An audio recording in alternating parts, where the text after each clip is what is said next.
Un grand plaisir pour moi donc, pour cette dernière séance de l'Ogris, donc à l'Université de Ouagadougou, je pense que professeur ici à la faculté de psychologie et de sciences de l'éducation, et qui va nous parler aujourd'hui de quelle éducation pour un monde en crise. Et je vous remercie vraiment d'avoir accepté cette invitation et je vous passe la parole tout de suite. Merci. Merci. D'abord, merci de m'avoir invité, c'est vraiment un honneur. Quand j'ai vu la liste de vos invités à ce séminaire, je suis très honoré d'en faire partie. Et en même temps, ça nous montre qu'on a encore du chemin à faire, parce que mon bureau, il est là. Et je crois que la plupart d'entre vous, je ne vous ai jamais croisé. Donc voilà, dans quelque chose qui s'appelle une université, c'est quand même interpellant de voir qu'on peut se côtoyer d'aussi près sans plus se croiser. Donc aujourd'hui, mon domaine, c'est pas tellement la question des crises écologiques, sociales et économiques, etc. C'est la question de l'éducation. Voilà. Sauf que je m'intéresse comme citoyen depuis longtemps aux questions d'enjeux environnementaux larges. Et que, il y a maintenant 2 ans, on a inauguré avec un collègue un nouveau cours qui s'appelle Psychologie du développement durable. Et je pense que c'est dans ce cadre-là aussi que, voilà, finalement, l'invitation est arrivée chez moi. Donc, ce que je vais essayer de faire aujourd'hui comme exercice, c'est essayer de répondre, enfin, d'esquisser des réponses à la question qui est là. Finalement, quelle est la place de l'éducation face à tous ces défis? Et avant d'aller plus loin, peut-être juste essayer de baliser un petit peu le terrain. N'hésitez vraiment pas à m'interrompre quand vous avez des questions, si quelque chose n'est pas clair. Je vais parler de différentes choses. D'abord, je vais en fait commencer par pointer les limites de l'éducation comme une stratégie de prévention des changements climatiques. On entend beaucoup parler de plus en plus d'éducation relative à l'environnement et d'éducation au développement durable. Je pense que, en tout cas, il ne faut pas miser là-dessus pour espérer arriver à prévenir le changement climatique. Je vais m'intéresser après à une question un peu perturbante, peut-être pour des universitaires, qui a beaucoup occupé les psychologues. C'est la question de l'importance des connaissances pour l'action. Est-ce que vraiment, les meilleures connaissances des enjeux environnementaux vont amener les gens à agir? Et puis suite à ça, j'essaierai de réfléchir en disant, ok, face au monde qui s'annonce, qu'est-ce qu'on peut imaginer comme éducation? Et quels seraient les grands enjeux auxquels cette éducation, ou certains grands enjeux auxquels cette éducation devrait répondre? Et je vais explorer 2 directions. La première, elle est la question vraiment plus, je dirais, du vivre ensemble. Qu'est-ce qu'on a besoin comme éducation en termes de relationnel? Quelles compétences ça implique? Quel type de valeurs ça implique? Et deuxième approche, ça va être de dire, dans un monde qui va devenir probablement encore plus incertain, qui va peut-être changer très vite, encore plus vite, etc. Tiens, est-ce qu'on n'a pas besoin de quelque chose autour de l'esprit critique et d'un autre rapport à l'autorité dans l'éducation? Et je terminerai par quelques illustrations plus concrètes de qu'est-ce que ça peut donner comme routine éducative. Qu'est-ce qu'on peut en faire en termes concrets, plutôt dans l'éducation formelle, je dirais, au sens général. Alors, en guise de mise en bouche, peut-être rappeler, ok, l'éducation, est-ce que c'est pas justement une des caractéristiques anthropologiques majeures, sachant que l'évolution a fait de nous, en fait, des singes qui ont fini par se mettre debout, ce qui a amené à un bassin trop étroit chez les femelles humaines, et donc il fait des bébés qui sont prématurés. D'accord ? Donc on est une des espèces où la question de la survie du petit et de son éducation prend le plus de place. Parce que le bébé humain, par rapport à la plupart des espèces, naît prématuré. En termes cérébral, elle ne peut donc pas se débrouiller. Grosso modo, on estime qu'avant avant 4 ans, pour la majorité de l'évolution, les petits hommes ne savaient pas se débrouiller tout seuls. Voilà, c'est à partir de 4 ans qu'ils commençaient à être un peu autonomes, qu'ils pouvaient accompagner leurs parents en marchant, etc. Et se débrouiller tout seuls. Donc voilà, du coup, évidemment, la question de l'éducation, rien que pour ça, la question de l'éducation prend déjà une place particulière chez l'être humain, et dans nos sociétés a pris une place phénoménale. Quand on pense à la durée d'éducation moyenne qui n'arrête pas d'augmenter dans nos sociétés, on est vraiment des sociétés qui ont poussé très très loin, et à un degré qui n'était jamais imaginable à mon avis pour des gens qui auraient vécu un demi-siècle ou un siècle avant nous. Penser qu'il y avait 40% d'une génération qui allait avoir un diplôme de l'enseignement supérieur, ça paraissait complètement fou. Donc on est vraiment face à quelque chose d'important, et donc on parle évidemment souvent face à la plupart en fait, des défis qui se posent à nos sociétés, on met souvent en avant l'éducation comme étant une piste de solution. Or, par rapport au changement climatique, j'ai quelques doutes que je vais vous illustrer par une petite vidéo. Ça fonctionne bien. Les entreprises qui, il y a 5 ans, traînaient un peu les pieds, aujourd'hui souhaitent que l'on progresse dans la lutte contre le réchauffement climatique. Nous sommes en partie responsables par les produits que nous fabriquons, mais nous sommes aussi une partie des solutions. Et donc les groupes pétroliers veulent apporter des solutions à cette question du changement climatique. Sauf que ça, c'est la jolie histoire. Celle qu'on aimerait raconter à Owen pour qu'il s'endorme. Allez, fais un gros dodo. Vous vous en doutez, la réalité est tout autre. Elle tient plus du film catastrophe que du joli conte pour enfants. Si l'industrie des énergies fossiles exploite toutes ses réserves, peu importe ce que font les gouvernements, l'industrie va casser la planète. C'est justement son business plan.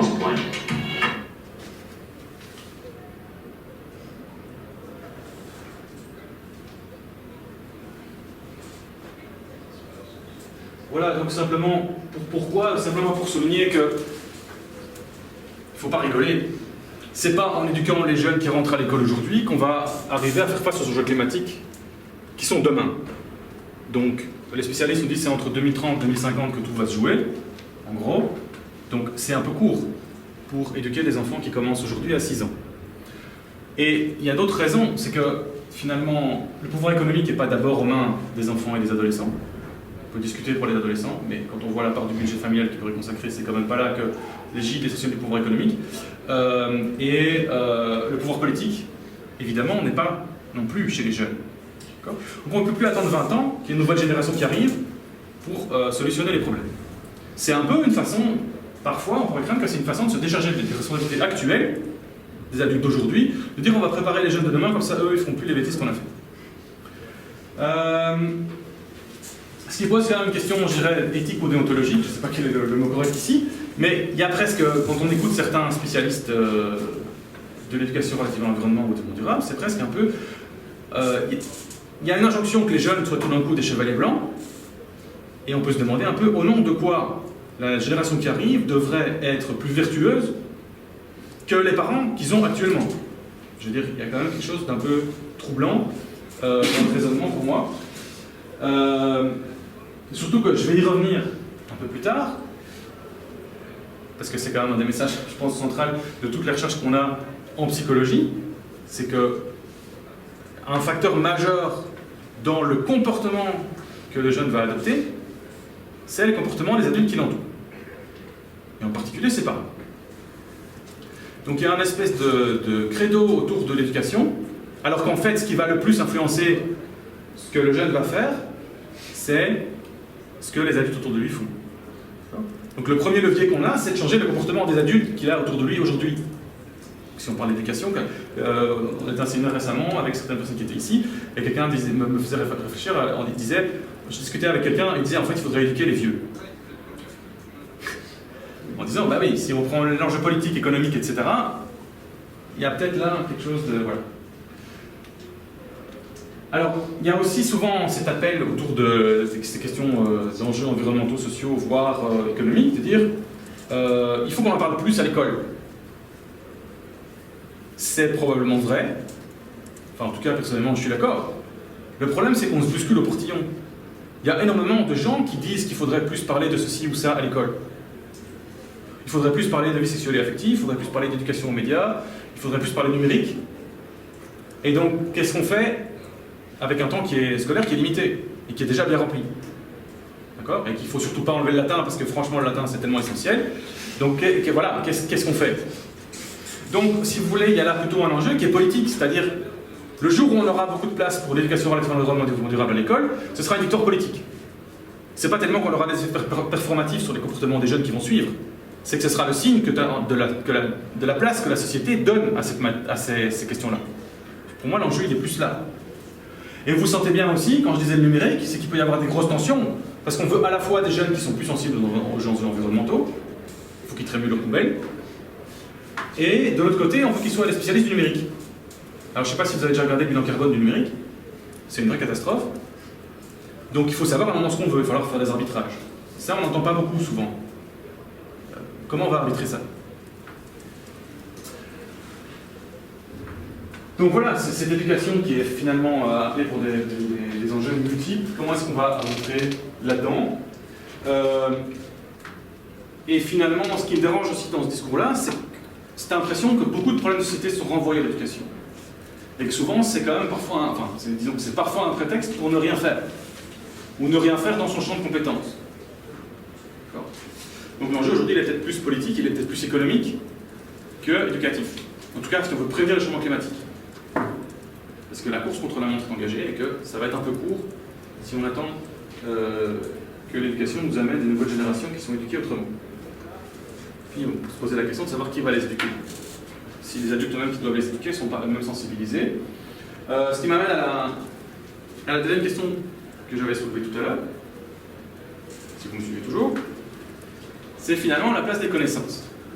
Parce que quand on parle d'éducation relative à l'environnement ou au développement durable, on est quand même souvent sur des enjeux de connaissances.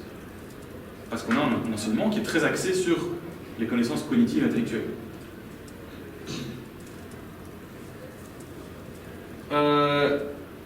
Et là, on a une montagne de travaux en psychologie sociale et en psychologie de l'environnement qui commencent à soulever quelques doutes sur le fait que c'est pas parce qu'on est informé qu'on agit. Pour différentes raisons. L'une d'entre elles, c'est qu'en fait un message qui va à l'encontre de vos croyances ou de vos intérêts peut avoir des effets tout à fait paradoxaux. Il ne suffit pas d'avoir une bonne information, il faut voir ce que vous en faites. Or, nous sommes extrêmement flexibles et imaginatifs dans nos façons de réagir à des événements qui nous rendent anxieux, qui nous dérangent, qui ne sont pas en cadrage avec les schémas qu'on a déjà, avec les visions du monde qu'on a déjà. On arrive à éliminer l'information, à sélectionner l'information qu'on écoute, on va rechercher en priorité les informations qui confirment nos a priori. Et alors, on est aussi extrêmement habile à rationaliser ce qu'on a fait. Donc, on trouve toujours de bonnes raisons a posteriori à notre comportement. Ça vous est sûrement déjà arrivé de prendre la voiture alors que vous auriez très bien pu aller à pied ou prendre le vélo, de prendre une fois de trop l'avion en vous disant oui, mais ça va quand même aller plus vite, etc., etc. Et donc, il y a à chaque fois des bonnes raisons. Ce qu'on pourrait appeler aussi l'autojustification. Donc il y a une grosse limite à cette approche très rationnelle, qui est de dire on va informer les gens correctement, et ça va les amener déjà à avoir intégré l'information telle qu'on le voudrait. Je ne parle même pas d'agir en conséquence. Alors bien sûr, on aime bien être cohérent dans nos comportements, mais ce n'est pas notre seule motivation. On aime aussi notre confort, on a plein de priorités dans la vie. Et donc il y a des moments où on est incohérent. Et quand on est incohérent et qu'il y a une incohérence entre nos valeurs et notre comportement, le plus facile à changer, à votre avis, c'est quoi? C'est ce qu'on pense, c'est pas ce qu'on fait. D'accord?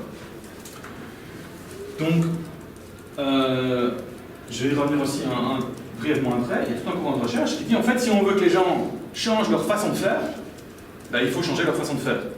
C'est-à-dire qu'il faut les amener à se comporter autrement. Il ne faut pas commencer à argumenter, à rationaliser. Il faut juste les amener à poser des petits gestes qui vont dans le sens de ce qu'on attend. Et puis pousser petit à petit le bouchon plus loin. Mais sans aller jusque-là, c'est pour vous montrer toute cette difficulté qu'il y a, cette limite de l'approche par les connaissances et par l'information. Il y a un autre enjeu. C'est que toutes ces crises et ces changements sont complexes. Qu'on est dans des sociétés complexes, où il y a des groupes multiples, des groupes d'intérêts multiples, des identités multiples. Et donc, j'ai entendu des gens du champ d'éducation relative à l'environnement et au développement durable dire qu'il faut des messages clairs. C'est vrai qu'en termes communicationnels, c'est pas mal. Mais comment vous faites dans une société complexe, où il y a des groupes multiples, des identités multiples, pour avoir un message clair qui va parler à tout le monde, et qui ne va pas tout de suite être catalogué en disant « Là, en fait, ça c'est le message de tel groupe ». Et ce groupe-là veut quelque part nous imposer sa vision des choses. Okay. C'est extrêmement compliqué. Donc c'est voilà, difficile. Et je vais vous montrer une illustration de ça.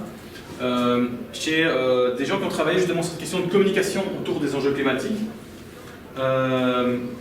et qui ont essayé d'amener des gens qui niaient le changement climatique à adopter des comportements en faveur de l'environnement. Comment est-ce qu'ils se sont pris? Ils montrent qu'en fait, essayer de convaincre ces gens que le changement climatique existe, c'est peine perdue. Ça n'amène pas à un changement de comportement. Vous n'arrivez pas à les convaincre. Et donc, qu'est-ce qu'ils ont fait? En fait, ils ont recadré le message en faveur de ces comportements qui sont plus respectueux de l'environnement, non pas comme un comportement qui va permettre de lutter contre le changement climatique, ces gens n'y croient pas, mais en disant, en faisant ça, on va avoir une meilleure société.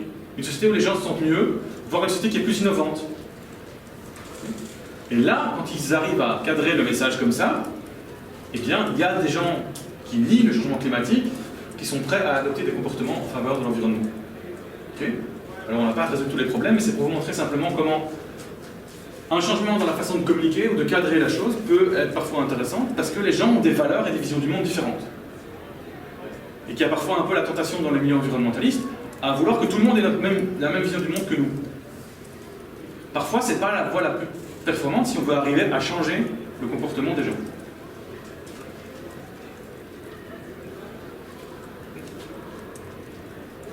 Alors, peut-être un peu plus...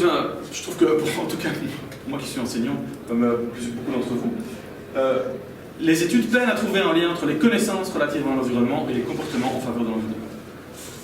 Donc ça veut dire que ce n'est pas un facteur majeur en termes d'impact sur le comportement. Chez les enfants et les ados en tout cas, et c'est la même chose chez les jeunes. Alors, une des explications, c'est qu'en fait, il y a plein de processus intermédiaires qui nous amènent évidemment à nous poser la question de savoir ce qui détermine le comportement, mais ce schéma-là est probablement pas le meilleur au niveau scientifique. C'est pas génial au niveau de la mise au point. Mais c'est pas grave. Ce qui compte, c'est en fait les boîtes noires. Donc ça, c'est les comportements qu'on pourrait appeler favorables à l'environnement. C'est-à-dire pas très bien comment il faut les appeler. Les connaissances sont là. D'accord? Ça, c'est les processus conscients, si on veut. Ça, c'est les processus psychologiques dont certains sont automatiques, pas accessibles à la conscience. Vous avez évidemment des facteurs externes qui sont très importants et qui pourraient être beaucoup plus grands, évidemment, notamment en termes d'infrastructures, de systèmes politiques, de systèmes culturels, de systèmes économiques, etc. Vous avez ici les connaissances, et vous avez d'autres facteurs comme les émotions, les valeurs, les attitudes qui vont intervenir. Donc je disais, il y a des processus intermédiaires, mais ce qui est intéressant ici, c'est que les auteurs ont essayé d'identifier les freins. C'est-à-dire qu'ils ont essayé de se dire, à partir de la connaissance qu'on a de ces processus, où est-ce que ça peut bugger entre les connaissances ou les attitudes et l'action, où est-ce que ça peut bloquer? Ben, ce n'est pas les endroits où ça peut bloquer qui manquent. D'accord? Donc ça aussi c'est intéressant comme réflexion, de dire si on veut amener les gens à un changement, il y a évidemment la voie de dire il faut les pousser vers où on veut, mais il y a aussi l'idée de dire peut-être qu'en fait les gens, ils aimeraient bien faire ça, mais ce qui le fait qu'ils ne le font pas, c'est qu'il y a des barrières. Quelles sont les barrières qu'on peut lever? À ce moment-là, il n'y a plus besoin d'incitants. Il y a juste besoin de lever les barrières et les gens vont le faire. Ce qui est déjà une approche que je trouve intéressante, s'interroger sur les freins qu'on peut lever ou les barrières qu'on peut lever. Et donc, il y a de nombreuses limites qui font qu'en fait, que ça soit un manque de motivation, un manque d'incitants, un manque de retour sur l'effet de comportement, un manque évidemment de prise de conscience, etc. Il y a des tas de choses qui peuvent faire obstacle. Et la plus grosse là, c'est ce qu'on fait déjà. Le meilleur prédicteur du comportement futur, c'est notre comportement passé. C'est très embêtant quand on veut changer les choses, évidemment. Mais ça veut dire que travailler sur quelles sont les habitudes des gens et travailler en effet sur leur comportement, c'est-à-dire à amener des petits comportements qui changent graduellement, ou travailler sur les infrastructures, les contraintes de situation, vont être un enjeu majeur. Vous pouvez éduquer les gens tant que vous voulez. Si vous continuez à construire des routes, il y aura des voitures, et encore des voitures. Tant que vous ne développez pas les transports en commun, une facilité pour les piétons et pour les vélos. C'est ça aussi que ça dit, ça. C'est avec la meilleure conscience du monde et la meilleure information du monde, voilà, il y a des contraintes matérielles. Vous voulez manger biologique, etc. Mais si vous n'avez pas un magasin facilement accessible, etc., ça va forcément être un obstacle majeur et probablement qui va vous amener à, comme je reprends l'exemple de la voiture, si vous êtes dans un endroit où c'est extrêmement difficile de se déplacer autrement qu'en voiture, alors que vous êtes conscient au niveau de l'environnement, vous avez envie de protéger l'environnement, et vous êtes quand même amené à prendre la voiture parce qu'en fait vous n'avez pas d'autres solutions pratiques, qu'est-ce que ça va avoir comme effet? Que vous allez probablement développer au fil du temps une attitude favorable à la voiture. Parce que tout le temps vivre avec cette inconsistance et cette culpabilité, c'est pas agréable. Donc le mécanisme naturel d'adaptation, c'est de se dire ouais, finalement c'est pas si grave si je prends la voiture. D'ailleurs quand je pars en vacances, là je prends le train, ou voilà, on va se trouver des bonnes raisons. Donc c'est plus complexe que ça en a l'air. Et donc ça nous amène à cette question finalement, si c'est pas l'information, si c'est pas la connaissance, attention, la connaissance est dans le schéma, donc ça veut pas dire que c'est pas complètement inutile. Il n'y a pas de lien direct entre le niveau d'information ou de connaissance et l'action. Il y a des processus intermédiaires. Alors on peut essayer de les explorer un petit peu. Donc le comportement, il est là-bas. Un élément qui est essentiel, c'est l'intention. En tout cas dans ce genre de modèle, qui est un modèle très rationaliste, hein, qui dit voilà, les aspects conscients sont importants. L'intention est importante. On peut amener les gens à développer des intentions. D'accord? Comment est-ce que tout ça vient, l'intention? Ben, ça vient des attitudes. Donc, avoir une attitude positive vis-à-vis de la nature, etc. Oui, d'accord. Et de ce genre de comportement. Ça vient d'une certaine perception des normes. Que font les autres autour de moi et qu'attendent les autres autour de moi. Ça va contribuer à la construction de l'intention. Mais surtout, le facteur majeur, c'est... je ne sais pas comment il l'appelle ici. Donc c'est le contrôle comportemental perçu. Est-ce que j'ai l'impression que j'ai du contrôle? Que je peux faire la différence? Que j'ai un sentiment d'efficacité? Que ce que moi je vais faire va changer quelque chose? Bah, c'est assez logique. Si je pense que les comportements ne sont pas sous mon contrôle, je ne vais pas m'engager. Je n'en ai pas le moins d'être maso. Je ne vais pas m'amuser et m'évertuer à faire quelque chose que j'estime qu'en fait ça ne va pas être sous mon contrôle. Je ne vais pas souhaiter faire des choses que je pense que je ne vais pas arriver à faire. Voilà, et donc il y a d'autres éléments qui sont là, mais c'est plus pour vous montrer, il y a les sentiments, les émotions sont là, les normes sociales, donc il n'y a pas seulement les normes morales auxquelles on adhère, mais il y a les normes sociales, c'est-à-dire, comme je disais, autour de moi, les gens, qu'est-ce que j'ai l'impression qu'ils font, qu'est-ce que j'ai l'impression qu'ils pensent. La conscience du problème est ici, donc si vous voulez, la prise de conscience est là. Et simplement, l'idée, c'est en fait de vous montrer que, en effet, entre la prise de conscience, l'information, la connaissance et le comportement, il y a de nouveau toute une série de processus qui sont en jeu et qui peuvent évidemment faire en sorte que, entre ce que je voudrais, ce que j'ai conscience et ce que je fais, bah, il y a un décalage qui peut être plus ou moins important suivant les personnes. Mais aussi, ça veut dire que qui je fréquente et ce que les gens que je fréquente font autour de moi va avoir une influence aussi. Que le pouvoir qu'on me donne va avoir une influence. Dans quelle mesure je me sens libre et je sens que j'ai du pouvoir et du contrôle sur ce que je fais. Donc quand on parle de démocratie ou de démocratie participative, etc., probablement que c'est quelque chose qui pourrait rentrer dans un schéma comme ça. Je ne dis pas que c'est le seul schéma possible, mais c'est pour vous montrer ce que des psychologues font et comment ils réfléchissent, et vous montrer le gap qu'il y a entre cet aspect de connaissance et l'aspect comportement. Alors, ce qui est quand même intéressant, et je vous l'ai déjà dit, c'est de dire que si je reviens plutôt à l'éducation formelle, ce que les travaux nous montrent, c'est que ce qui va compter le plus, c'est ce que je vis au quotidien, plus que ce qu'on me dit, ou la chouette animation qu'on me fait vivre. D'accord ? Donc c'est dans les routines et dans les habitudes, y compris dans l'implicite que ces habitudes et ces routines ont, que ça va le plus avoir une empreinte sur moi qui va influencer mon comportement. Plus que finalement les bonnes paroles de tel ou tel adulte ou de tel ou tel enseignant. Et donc, comme je disais tout à l'heure, que font les adultes proches et comment est-ce qu'on vit au quotidien? Comment est-ce qu'on vit au quotidien dans la famille? Comment est-ce qu'on vit au quotidien dans l'école? Comment est-ce qu'on vit au quotidien dans le club de sport? Ça, c'est probablement ce qui va avoir un impact majeur sur mon comportement personnel. plus que ce qu'on va me dire, ce qu'on va me faire étudier, etc. Donc un des enjeux majeurs pour l'éducation aujourd'hui, à mon avis, c'est ça. C'est réinterroger qu'est-ce qui se passe au quotidien quand on accueille les enfants ou les jeunes adolescents à l'école et les parents. Comment on donne cours, comment on vit ensemble à l'école, comment on vit ensemble en famille, qu'est-ce qu'on fait en famille. C'est ça, si on veut changer les comportements des jeunes d'aujourd'hui et leurs comportements futurs, c'est là qu'il faut agir.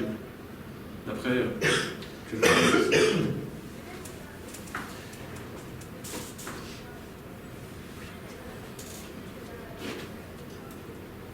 complexifier un petit peu la question, parce que pour l'instant j'ai parlé du comportement favorable à l'environnement comme ça de façon un peu globale.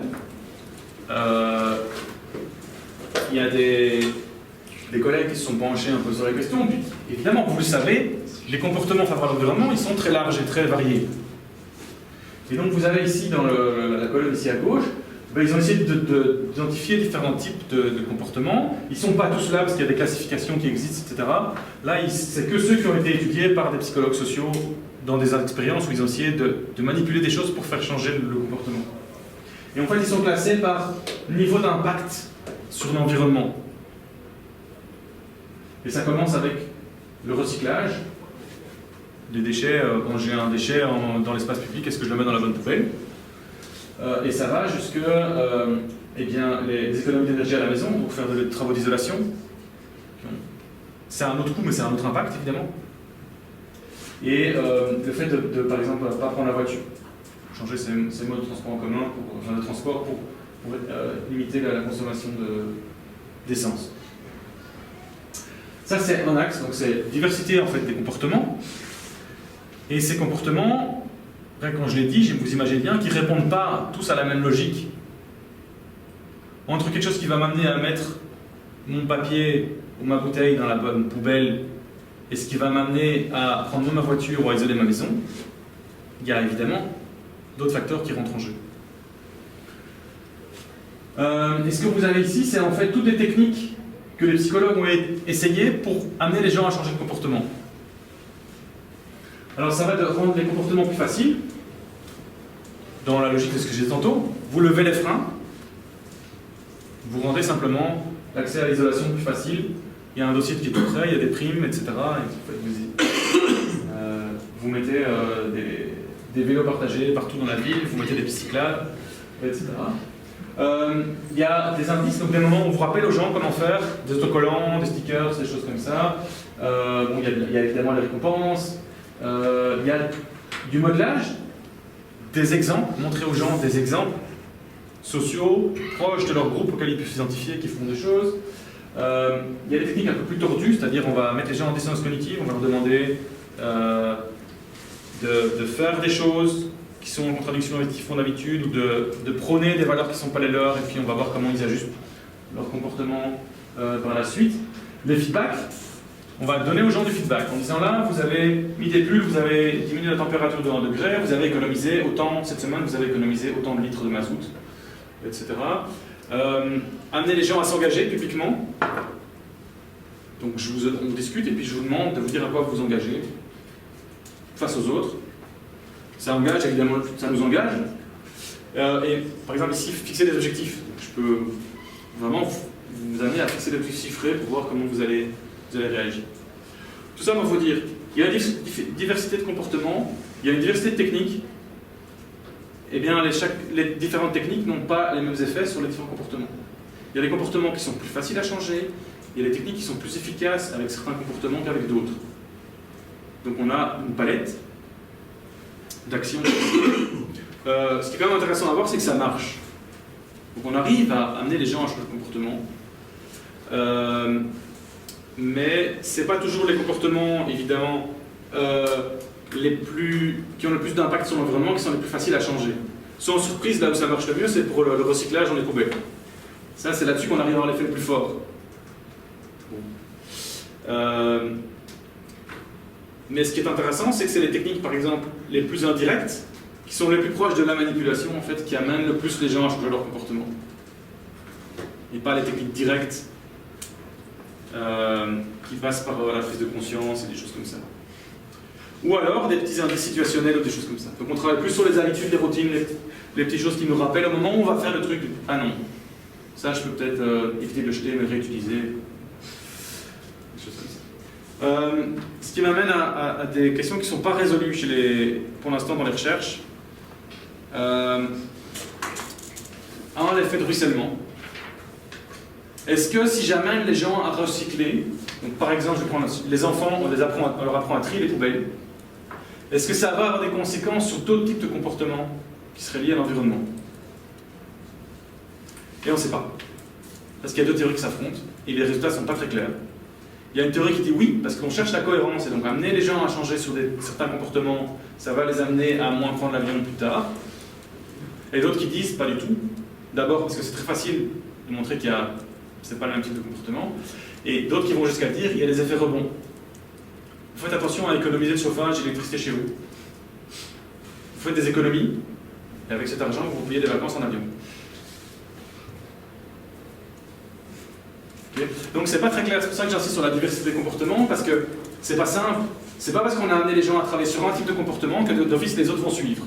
On ne sait pas très bien comment ça marche, ça se diffuse ou pas. À mon avis, la vraie question elle est à quelles conditions ça se diffuse ou pas à travers le type.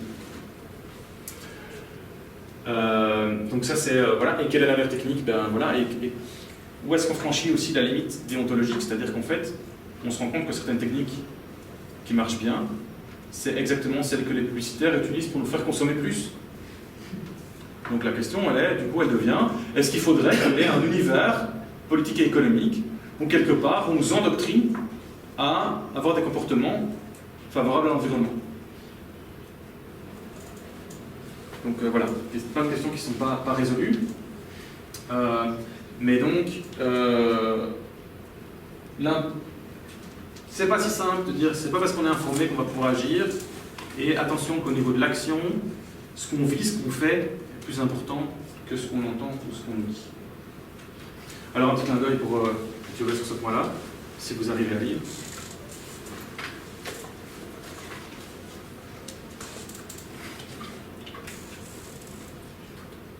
Vous arrivez à lire au fond ou pas? Sinon je vous le lis.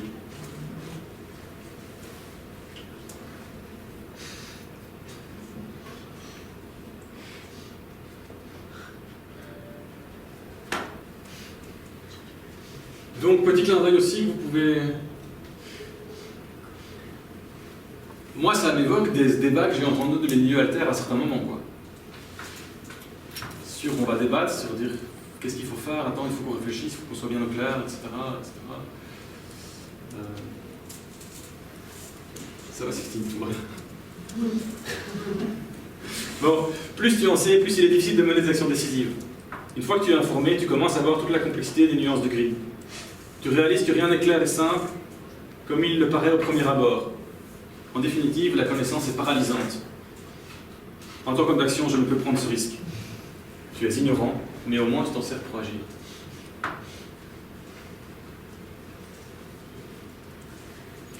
Bon, donc, j'en viens à la question suivante. Bien sûr, l'éducation est importante, mais ne mettons pas d'espoir démesuré dans l'éducation. Bien sûr, la connaissance et l'information sont importantes, mais ce n'est pas nécessairement le premier levier de l'action. Donc, si on veut imaginer une éducation pour un monde qui va être probablement avec des chocs assez rudes, assez rapides, avec beaucoup d'incertitudes, avec de nombreux changements, peut-être potentiellement plus conflictuels, en tout cas autour des ressources qui se raréfient, qu'est-ce qu'on peut imaginer comme éducation? Quels seraient des enjeux majeurs pour une éducation vers ce monde-là? Alors vous aurez compris que je ne vais pas mettre en priorité, il faut mieux former les gens à l'éducation relative à l'environnement et au développement durable. En fait, je pense que ce n'est pas la priorité. Je ne dis pas que ce n'est pas important, mais je pense que face à le monde qui vient, mes enfants, ce n'est pas d'abord à ça qu'il faut que je les éduque. Et en filigrane de différentes choses que j'ai dites, il y a vraiment cette question fondamentale, qui pour moi n'est pas simple, mais qui mérite réflexion quand j'entends des spécialistes du climat parler, et notamment parler d'éducation. C'est Est-ce qu'on est en train de dire aux gens ce qu'ils doivent croire et faire, ou est-ce qu'on leur apprend à choisir et agir? Et je suis frappé combien un pan du discours environnementaliste ressemble plutôt à la première option. C'est-à-dire qu'on est plutôt en train de dire aux gens ce qu'ils doivent penser, ce qu'ils doivent faire. Ce qui, à la fois d'un point de vue éducatif et scientifique, me pose question. Et je pense que c'est une erreur stratégique, en fait, aussi. En partie pour des raisons que j'ai déjà expliquées. Alors moi, dans un temps limité, je vais essayer d'aborder deux enjeux. Le premier, c'est que probablement, il va falloir vivre autrement ensemble. Si on veut arriver à vivre dans un monde différent, où les ressources se raréfient, et où on essaie de relever les défis qu'on a aujourd'hui en termes d'inégalité, et on peut aller vers un mieux vivre. Il y a un enjeu de comment on va apprendre, comment il faut faire. Et je pense qu'éduquer à la coopération, dans ce cadre-là, et donc aider les gens à développer des compétences socio-émotionnelles, c'est-à-dire peut-être entrer en relation avec eux-mêmes, avec les autres et avec le monde qui les entoure différemment, c'est des choses qui s'apprennent, on peut enseigner. Et donc je pense que là, il y a un enjeu majeur. Si on continue à éduquer nos jeunes comme on le fait aujourd'hui dans une école qui est d'abord une école compétitive, on va probablement, si les scientifiques ont raison sur les scénarios qui se dessinent, on va vers un scénario extrêmement conflictuel, avec des conflits dans tous les sens.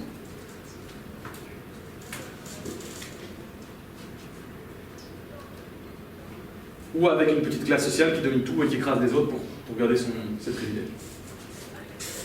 Donc voilà, comment est-ce qu'on apprend, du coup? Est-ce qu'on apprend tout seul? Comme je viens de le dire, c'est quand même le mode principal sur lequel notre système éducatif fonctionne.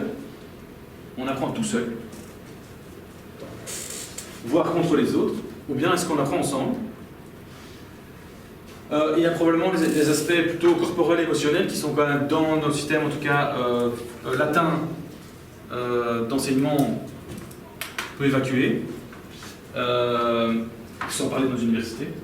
Et donc voilà, quelle place on va redonner à ça? Pour des raisons sur lesquelles je vais revenir aussi, ça me paraît quelque chose d'important. Ensuite, comme on va probablement vers des situations inédites, ce ne seront pas les premières, on dirait, que l'humanité à faire face, mais quand même, globalement inédites, depuis l'aube de l'humanité, avec un grand degré d'incertitude, on va devoir construire des choses différentes, on va devoir penser différemment. Je pense que l'esprit critique et le débat démocratique sont aussi des enjeux éducatifs majeurs. Si on veut que cette transition, ou si on se passe bien, ou si on veut former des citoyens résilients. Et là, je parlerai de deux choses aussi. Je parlerai de l'éducation scientifique. Comment est-ce qu'on éduque à la science? Est-ce qu'on a des cours de science qui nous donnent des vérités révélées? C'est-à-dire qui nous disent, en fait, voilà, quelle est la vérité, il faut l'étudier. Parce que le prof ou les scientifiques savent, et puis on n'a plus qu'à se soumettre. Ou bien est-ce qu'on apprend la science comme une démarche qui aide à réfléchir de manière critique? Et puis, voilà, est-ce qu'on va plutôt vers une éducation civique, une éducation à la citoyenneté? Est-ce qu'on fait un cours de morale, entre guillemets, qui dit comment les gens doivent penser, comment est-ce qu'il est bien d'agir, ou est-ce qu'on amène des gens à être des citoyens actifs, critiques et participatifs? Ça va jusque-là? Si vous avez des questions, des interrogations, n'hésitez pas. Alors pourquoi c'est des enjeux qui me paraissent importants? Parce que on est dans un système quand même, comme le dit très bien Tim Jackson, il appelle ça la cage de fer du consumérisme. Je trouve que c'est assez juste en termes psychologiques. Ça me paraît intéressant de réfléchir, à dire qu'est-ce qu'on va proposer aux gens comme alternative au consumérisme. On est dans une société qui est basée sur la richesse matérielle et la possession d'objets. C'est quand même une source de satisfaction majeure, en tout cas c'est un moteur majeur de notre société. Vu où on en est, on peut ne pas aimer, mais il faut bien se rendre compte que ça marche. C'est-à-dire, il y a quand même un certain appel à ça. Sinon, notre société ne marcherait pas, tout simplement. D'accord? Donc, si on veut sortir de ça, c'est quand même intéressant de réfléchir en disant comment est-ce qu'on va donner à nos jeunes le goût d'autre chose. C'est-à-dire de dire qu'est-ce qu'on peut trouver comme plaisir, comme satisfaction ailleurs. Peut-être même qu'ils découvriront que c'est des satisfactions plus profondes et plus pleines que dans la possession matérielle. Donc, voilà comment on amène dans notre éducation voilà, le plaisir de la réalisation commune, le plaisir de l'accomplissement personnel, les aspects culturels peut-être, les aspects plus artistiques, les aspects plus corporels, sportifs. Vous voyez, les émotions corporelles, etc. Je pense que, ou le sens esthétique, tout ce qu'on veut là derrière, c'est intéressant. Le fait de célébrer ensemble. Et ce qui me paraît intéressant à réfléchir là-dedans, c'est l'articulation entre l'individuel et le collectif. C'est-à-dire comment faire de la place à quand même un acquis majeur de la modernité, qui est l'individuation, cette reconnaissance de l'individu comme personne propre, unique, etc. Et en même temps, le fait qu'il faut vivre ensemble et qu'on fait partie collective. Donc, un des enjeux aussi, c'est comment on va faire que dans nos lieux d'éducation, nos jeunes puissent développer des sentiments d'appartenance qui dépassent les frontières ethniques, linguistiques, culturelles, etc. Et un des défis qu'il y a derrière, c'est de continuer à trouver, à travers l'éducation, à créer des lieux communs. Des communs dans le sens des univers qu'on partage. Hein, il y a beaucoup d'inquiétudes aujourd'hui autour de cette espèce d'idée qu'on vit dans des bulles et que chacun, avec les médias sociaux, filtre un peu les bulles, les informations qui lui arrivent. Ce qui, à mon avis, est un processus sociologique tout à fait classique, qui ne se limite pas du tout aux médias sociaux, etc. Mais c'est vrai qu'il y a un enjeu dans la société qui se complexifie à dire, et avec un paysage médiatique tel qu'il est, quels sont les espaces communs, même au niveau mental, au niveau représentationnel, qu'on partage encore. Et donc là, il y a probablement au niveau des lieux éducatifs un enjeu fort à travers ça. Notamment parce qu'il y a aussi développé cette idée qu'on a un destin commun. J'aurais pu mettre l'image de la Terre, là, qu'on voit du ciel. Okay. On est tous sur le même bateau. Au sens propre, c'est le seul qu'on a. Il n'y a pas de plan B. Donc, il y a ça aussi là derrière. Donc, vous avez compris, tout ça, c'est il va falloir peut-être porter plus d'attention à la qualité des relations qu'on a au quotidien dans les lieux éducatifs, dans les espaces éducatifs. Et au bien-être de chacun. Et quand je dis bien-être, c'est probablement, quand je dis contact, c'est aussi les liens avec la nature. On a une série de travaux de recherche qui montrent combien c'est important pour les jeunes enfants d'être en contact avec la nature. Y compris pour le développement cérébral, etc. Et y compris pour les effets que ça peut générer en termes de, justement, plus tard, de comportements favorables à l'environnement. Alors ce qui est intéressant, c'est que les travaux récents commencent à nuancer ça aussi, en disant ce qui compte, c'est pas les contacts avec la nature. Ils ont notamment travaillé sur des enfants d'agriculteurs qui montrent qu'en fait, ceux-là sont en contact tout le temps avec la nature. Mais c'est à travers la profession sous format industriel de leurs parents. Et du coup, en fait, les contacts qu'ils ont avec la nature ne les amènent pas du tout à développer une attitude favorable à l'environnement. Contrairement à des enfants des villes qui, plus ils sont en contact avec la nature, plus ils développent des comportements favorables à l'environnement. Donc le contexte dans lequel on va gérer ces contacts avec la nature va être vraiment important.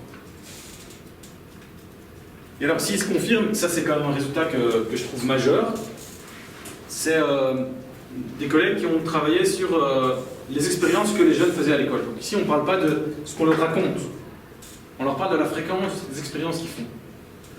Il y a des expériences écologiques, donc cultiver un jardin, je ne sais pas, faire des visites et des choses comme ça, aller dans un parc, observer les animaux, etc. Donc apprendre à trier les déchets. Donc des choses qui sont vraiment directement en lien avec la protection de l'environnement. Ils ont regardé la fréquence des expériences prosociales. Combien de fois, toi, tu as des moments où tu peux aider les autres, tu peux travailler avec eux, collaborer, etc. Et puis ils ont regardé, ils ont interrogé les jeunes sur la fréquence d'expérience d'agentivité. À l'école, donc combien de fois tu as des responsabilités, tu peux participer à des prises de décision. Et puis ils ont regardé laquelle de ces expériences était le plus fortement liée au comportement respectueux de l'environnement chez ces jeunes. Et ce qu'ils ont trouvé, c'est que ce n'est pas les expériences écologiques, donc les expériences directement où on fait de l'éducation relatives à l'environnement qui sont les plus importantes. Ce sont les expériences d'agentivité et de prosocialité. Donc les jeunes qui ont les comportements les plus favorables vis-à-vis de l'environnement, c'est les jeunes qui se sentent le plus mis en position d'agents actifs dans leur école, plus souvent, et qui font le plus d'expériences prosociales. Donc, ça se confirme c'était déjà dans mon modèle tout à l'heure, mais cet aspect de comment je donne ce sentiment d'agentivité ou ce sentiment d'efficacité, de dire, t'es aux commandes, oui, ce que tu fais, ça peut faire une différence. Tu as une prise sur ta vie, sur ce qui se passe, ça c'est quelque chose d'important dans l'éducation. Comment on développe ça? Plutôt qu'un sentiment que, de toute façon, ma vie ça dépend de la vie du prof, des parents, etc. Et que finalement, c'est pas tellement moi qui suis, y compris dans les apprentissages, c'est la chance, etc. Et les expériences sociales. Donc ce développement de lien social, de sentir qu'on fait partie d'un groupe, d'une communauté auquel on se sent appartenir, où on a sa place, c'est quelque chose qui est important. Parce que c'est important notamment parce qu'il y a un lien entre les deux. Plus je me sens intégré, accepté, reconnu dans un groupe, plus je vais développer un sentiment d'efficacité et d'agentivité. Donc voilà deux expériences qui me semblent importantes à réfléchir dans l'éducation. Right. Bon, comment on fait? Je ne vais pas nécessairement détailler là, mais le message que je voulais vous faire passer, c'est qu'en fait, quelque part, on sait comment faire. Ou en tout cas, on a des décennies de recul en termes d'accumulation de connaissances sur comment on fait pour développer des compétences sociales, relationnelles et émotionnelles chez des enfants et des adolescents. Et des adultes aussi d'ailleurs. On ne part pas de rien. Les enjeux dont je vous ai parlé là, ce n'est pas des trucs qui n'ont pas été étudiés, qui sont nouveaux. C'est des choses dont on a un savoir-faire, on a une connaissance qui a été développée depuis longtemps. Donc on peut aller puiser là-dedans. Ce n'est pas des enjeux nouveaux pour les gens qui travaillent en éducation. Donc quand je parle de compétences sociales et émotionnelles, c'est quoi? C'est apprendre à gérer ses émotions. Donc je suis en colère, comment je fais pour ne pas exploser, engueuler mes collègues et claquer la porte, mais trouver une façon d'exprimer ça de façon plus constructive. Comment j'arrive à m'affirmer sans être violent ou agressif? Comment je peux résoudre un conflit social, voire un conflit tout court. Ou alors, quand j'ai un problème social, un dilemme, avec des intérêts contradictoires, est-ce que j'ai des idées de schémas, de stratégies, de scénarios pour essayer de régler ça? Donc l'enjeu ici, c'est d'apprendre d'autres manières de faire qui sont de ne pas laisser au petit bonheur la chance, la maîtrise de ces compétences-là, mais le plus souvent, c'est apprendre aux jeunes à faire autrement que frapper sur l'autre, imposer son point de vue, éclater en colère, manipuler l'autre, etc. Juste vous donner quelques idées, donc c'est important que ça soit bien planifié dans la durée, donc c'est pas quelque chose qu'on improvise, ça a tout intérêt à être bien organisé, bien séquencé. C'est quelque chose qui s'enseigne. Donc on peut apprendre aux jeunes à repérer ces comportements-là, à les décoder, à les analyser. On peut leur montrer d'autres manières de faire, on peut les faire s'entraîner sur cette manière de faire, donc les pratiquer, d'abord en jouant avec un observateur qui vous donne un feedback rapidement, et puis en apprenant à l'investir dans des pratiques plus autonomes. Mais ça prend de l'entraînement, ça prend de la répétition, ça prend du feedback. Comme quand on apprend à lire, comme quand on apprend à calculer, on a besoin que quelqu'un corrige, nous apprenne, etc. Ben, ces comportements-là, quelque part, s'apprennent suivant la même logique. On peut apprendre ces comportements-là de manière systématique, avec une structure, avec un guidage fort. C'est beaucoup plus efficace. Et avec de la pratique. On n'apprend pas à rouler à vélo dans un livre, on n'apprend pas à nager en regardant une vidéo, il va falloir le faire. Donc les feedbacks, j'en ai parlé, ça peut être des discussions entre élèves, ça peut être des observations, ça peut être évidemment des adultes ou entre enfants. Je dis élèves, en fait, on peut faire. Je connais des animateurs qui font ça dans le monde jeunesse. D'accord ? On apprend un petit moment dans la journée où on se fait des ateliers. Ça peut s'intégrer à des formations de niveau supérieur. etc. Et ça a d'autant plus de joie que c'est pas juste quelque chose qui est, j'allais dire dans un cours, qui est isolé, mais qu'on investit vraiment ses compétences dans l'organisation quotidienne de la vie familiale, de la vie scolaire. Est-ce qu'on organise dans la famille des moments de conseil? Chacun a la parole, prend la parole et on discute des questions qu'on veut amener. Est-ce qu'on laisse les jeunes prendre part aux décisions dans l'école? Est-ce qu'on leur confie des responsabilités, etc. Okay. Donc on a une série de balises qu'on peut utiliser pour le faire. Je dirais que ce qui est quand même important à souligner, c'est que contrairement à des approches un peu, je ne sais pas s'il faut les qualifier de New Age ou des choses comme ça, parce que c'est déjà un peu vieux le New Age, c'est pas des choses qui viennent spontanément. C'est vraiment des choses qui gagnent à être structurées. Alors ça c'est une étape, c'est-à-dire qu'on peut pour arriver, pour essayer de résoudre ces enjeux, on peut en effet commencer à réfléchir, et certains systèmes scolaires le font, c'est-à-dire que ce que je vais vous expliquer là, ils l'ont intégré dans leur curriculum. Ça fait partie des cours. On a des cours qui sont relatifs aux compétences sociales et émotionnelles, depuis la maternelle jusqu'à la fin du secondaire. Je ne sais pas si c'est la bonne manière de faire, mais c'est quand même interpellant. Après, il y a aussi, je disais tantôt, comment on apprend au quotidien. On peut apprendre ensemble. Et donc là aussi, est-ce qu'on a des balises? Oui. Donc, une définition très rapide de qu'est-ce que c'est l'apprentissage coopératif. L'idée, c'est quoi? C'est qu'on travaille en petits groupes qui sont suffisamment restreints pour que chacun soit impliqué dans une tâche collective qui a été clairement définie, idéalement sans supervision directe, constante d'un adulte. Okay? Avec des enjeux que j'ai pointés là, mais que je ne vais peut-être pas détailler en entier. Mais en tout cas, il y a l'idée, comment est-ce qu'on fait pour que chacun... Alors vous avez chaque fois la question du côté de celui qui veut organiser le travail, et puis vous avez la question du côté de l'individu qui est dans le groupe. D'accord? Bon, les enjeux c'est quoi? C'est comment on fait pour que les gens travaillent vraiment ensemble et pas chacun de leur côté. Ce qui est un enjeu aussi à l'université, quand on fait travail de groupe. Comment faire pour qu'il n'y en ait pas qui resquillent? C'est-à-dire qu'il y en a qui se disent ok mais c'est bon, eux s'ils connaissent, ils vont le faire. Moi je suis tranquille. Ou au contraire qui disent attends, non, nous on va le faire parce que si toi tu participes ça va être vraiment nul, laisse tomber, on va le faire. Comment faire pour qu'il y ait des interactions qui soient fructueuses dans le groupe, donc que ça ne vire pas au pugilat. Ou écoute, de toute façon, t'as vu tes points, t'as vu mes points, donc j'ai raison. Et puis comment faire pour que ce travail de groupe, ça ne tourne pas en rond, quoi. Enfin,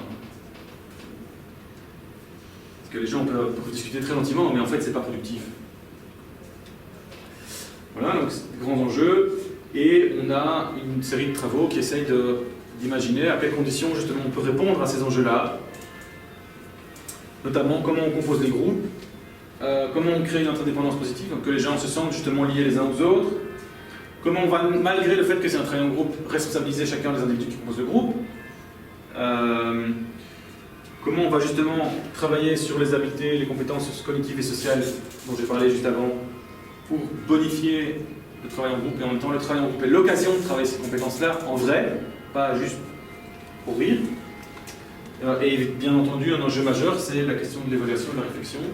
Aussi bien comment amener les gens à réfléchir comment ils fonctionnent en groupe, pour qu'ils apprennent à mieux fonctionner, et puis comment on évalue quand on doit évaluer, si on a un système où il y a une évaluation formelle. Parce que si vous faites travailler les gens en groupe et puis que vous avez fait une évaluation complètement individuelle, en fait vous enlevez ça, c'est-à-dire qu'en fait, quel est l'intérêt de travailler en groupe? De toute façon, on a évalué chacun individuellement. Alors ce qui est fascinant, c'est qu'on a des centaines de recherches sur l'apprentissage coopératif. Des centaines et des centaines et des centaines. Depuis au moins 50 ans. Que c'est une des méthodes d'apprentissage qui est documentée comme étant les plus efficaces qu'on puisse trouver. Et qu'en plus, elle a des effets sur le respect entre les élèves, l'intégration des élèves qui ont des handicaps, qui viennent d'origines sociales différentes, etc. Je vous invite à interroger les gens que vous connaissez qui travaillent dans l'enseignement et leur demander combien il y en a qui font un vrai travail collaboratif dans leur classe. Et si vous en rencontrez, vous me les envoyez, parce que ça m'intéresse. Donc voilà, on a ici un gap entre des choses on connaît, et puis on voit que implémenter ça dans le quotidien, telle et telle raison, c'est plutôt difficile. Alors j'avais pensé à un petit interlude, parce que ça commence à être long, mais en même temps je veux pas rallonger la sauce non plus pour rien. Juste pour vous montrer un peu à quoi ça peut ressembler. Il faut un peu changer les idées de temps en temps. Mais oui, l'école est finie. Bonjour. En 2000, à Dakar, lors du Forum mondial sur l'éducation, 164 pays adoptent le programme Éducation pour tous, une liste ambitieuse de 6 objectifs visant à améliorer l'accès à l'éducation d'ici à 2015. La même année, à New York, 193 États membres de l'ONU signent la déclaration du millénaire. 8 objectifs affichés également pour 2015 afin de préserver le développement mondial. L'accès à l'éducation apparaît en seconde position. L'intention est vertueuse, mais aujourd'hui, 15 ans plus tard, les résultats ne sont pas au rendez-vous. En 2012, il restait 121 millions d'enfants non scolarisés et surtout, les inégalités se creusent. Les enfants les plus pauvres ont désormais 4 fois moins de chances d'aller à l'école que les plus riches. Alors, certains économistes préconisent une solution plus radicale, privatiser le système éducatif. Car plus de concurrence, c'est plus de motivation pour mieux enseigner, c'est bien connu. Selon la Société financière internationale, le marché de l'éducation privée représenterait 380 milliards d'euros, de quoi susciter des vocations. L'entreprise anglaise Pearson... Voilà, je ne vous montre pas tout cette fois-ci, mais c'est juste pour vous montrer que, évidemment, tout ce que je raconte là, face à cette tendance-là de privatiser l'école, ça n'a jamais marché. Okay.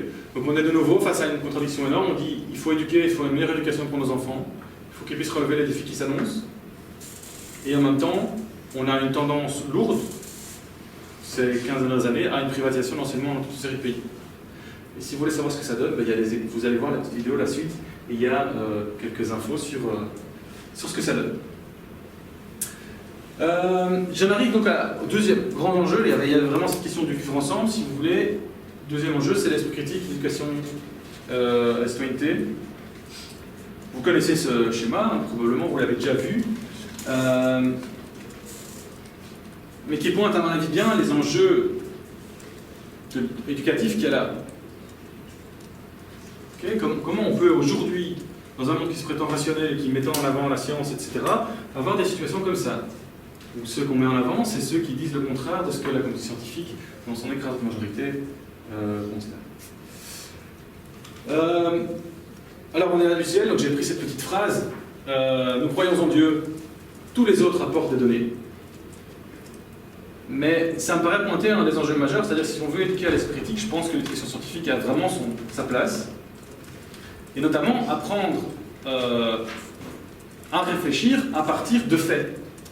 Et pas juste à partir de ce qu'on nous dit, de ce qu'on nous vend. Me paraît un enjeu majeur. Et on sait très bien que, et c'est très bien illustré dans cet ouvrage, on est face à des gens qui reculent devant rien, on nous vend leurs idées, y compris à dénigrer les scientifiques, etc. Et que donc il y a un enjeu, je pense, important à apprendre à nos jeunes à ne pas être dupes de tous les bonimenteurs qu'on peut imaginer.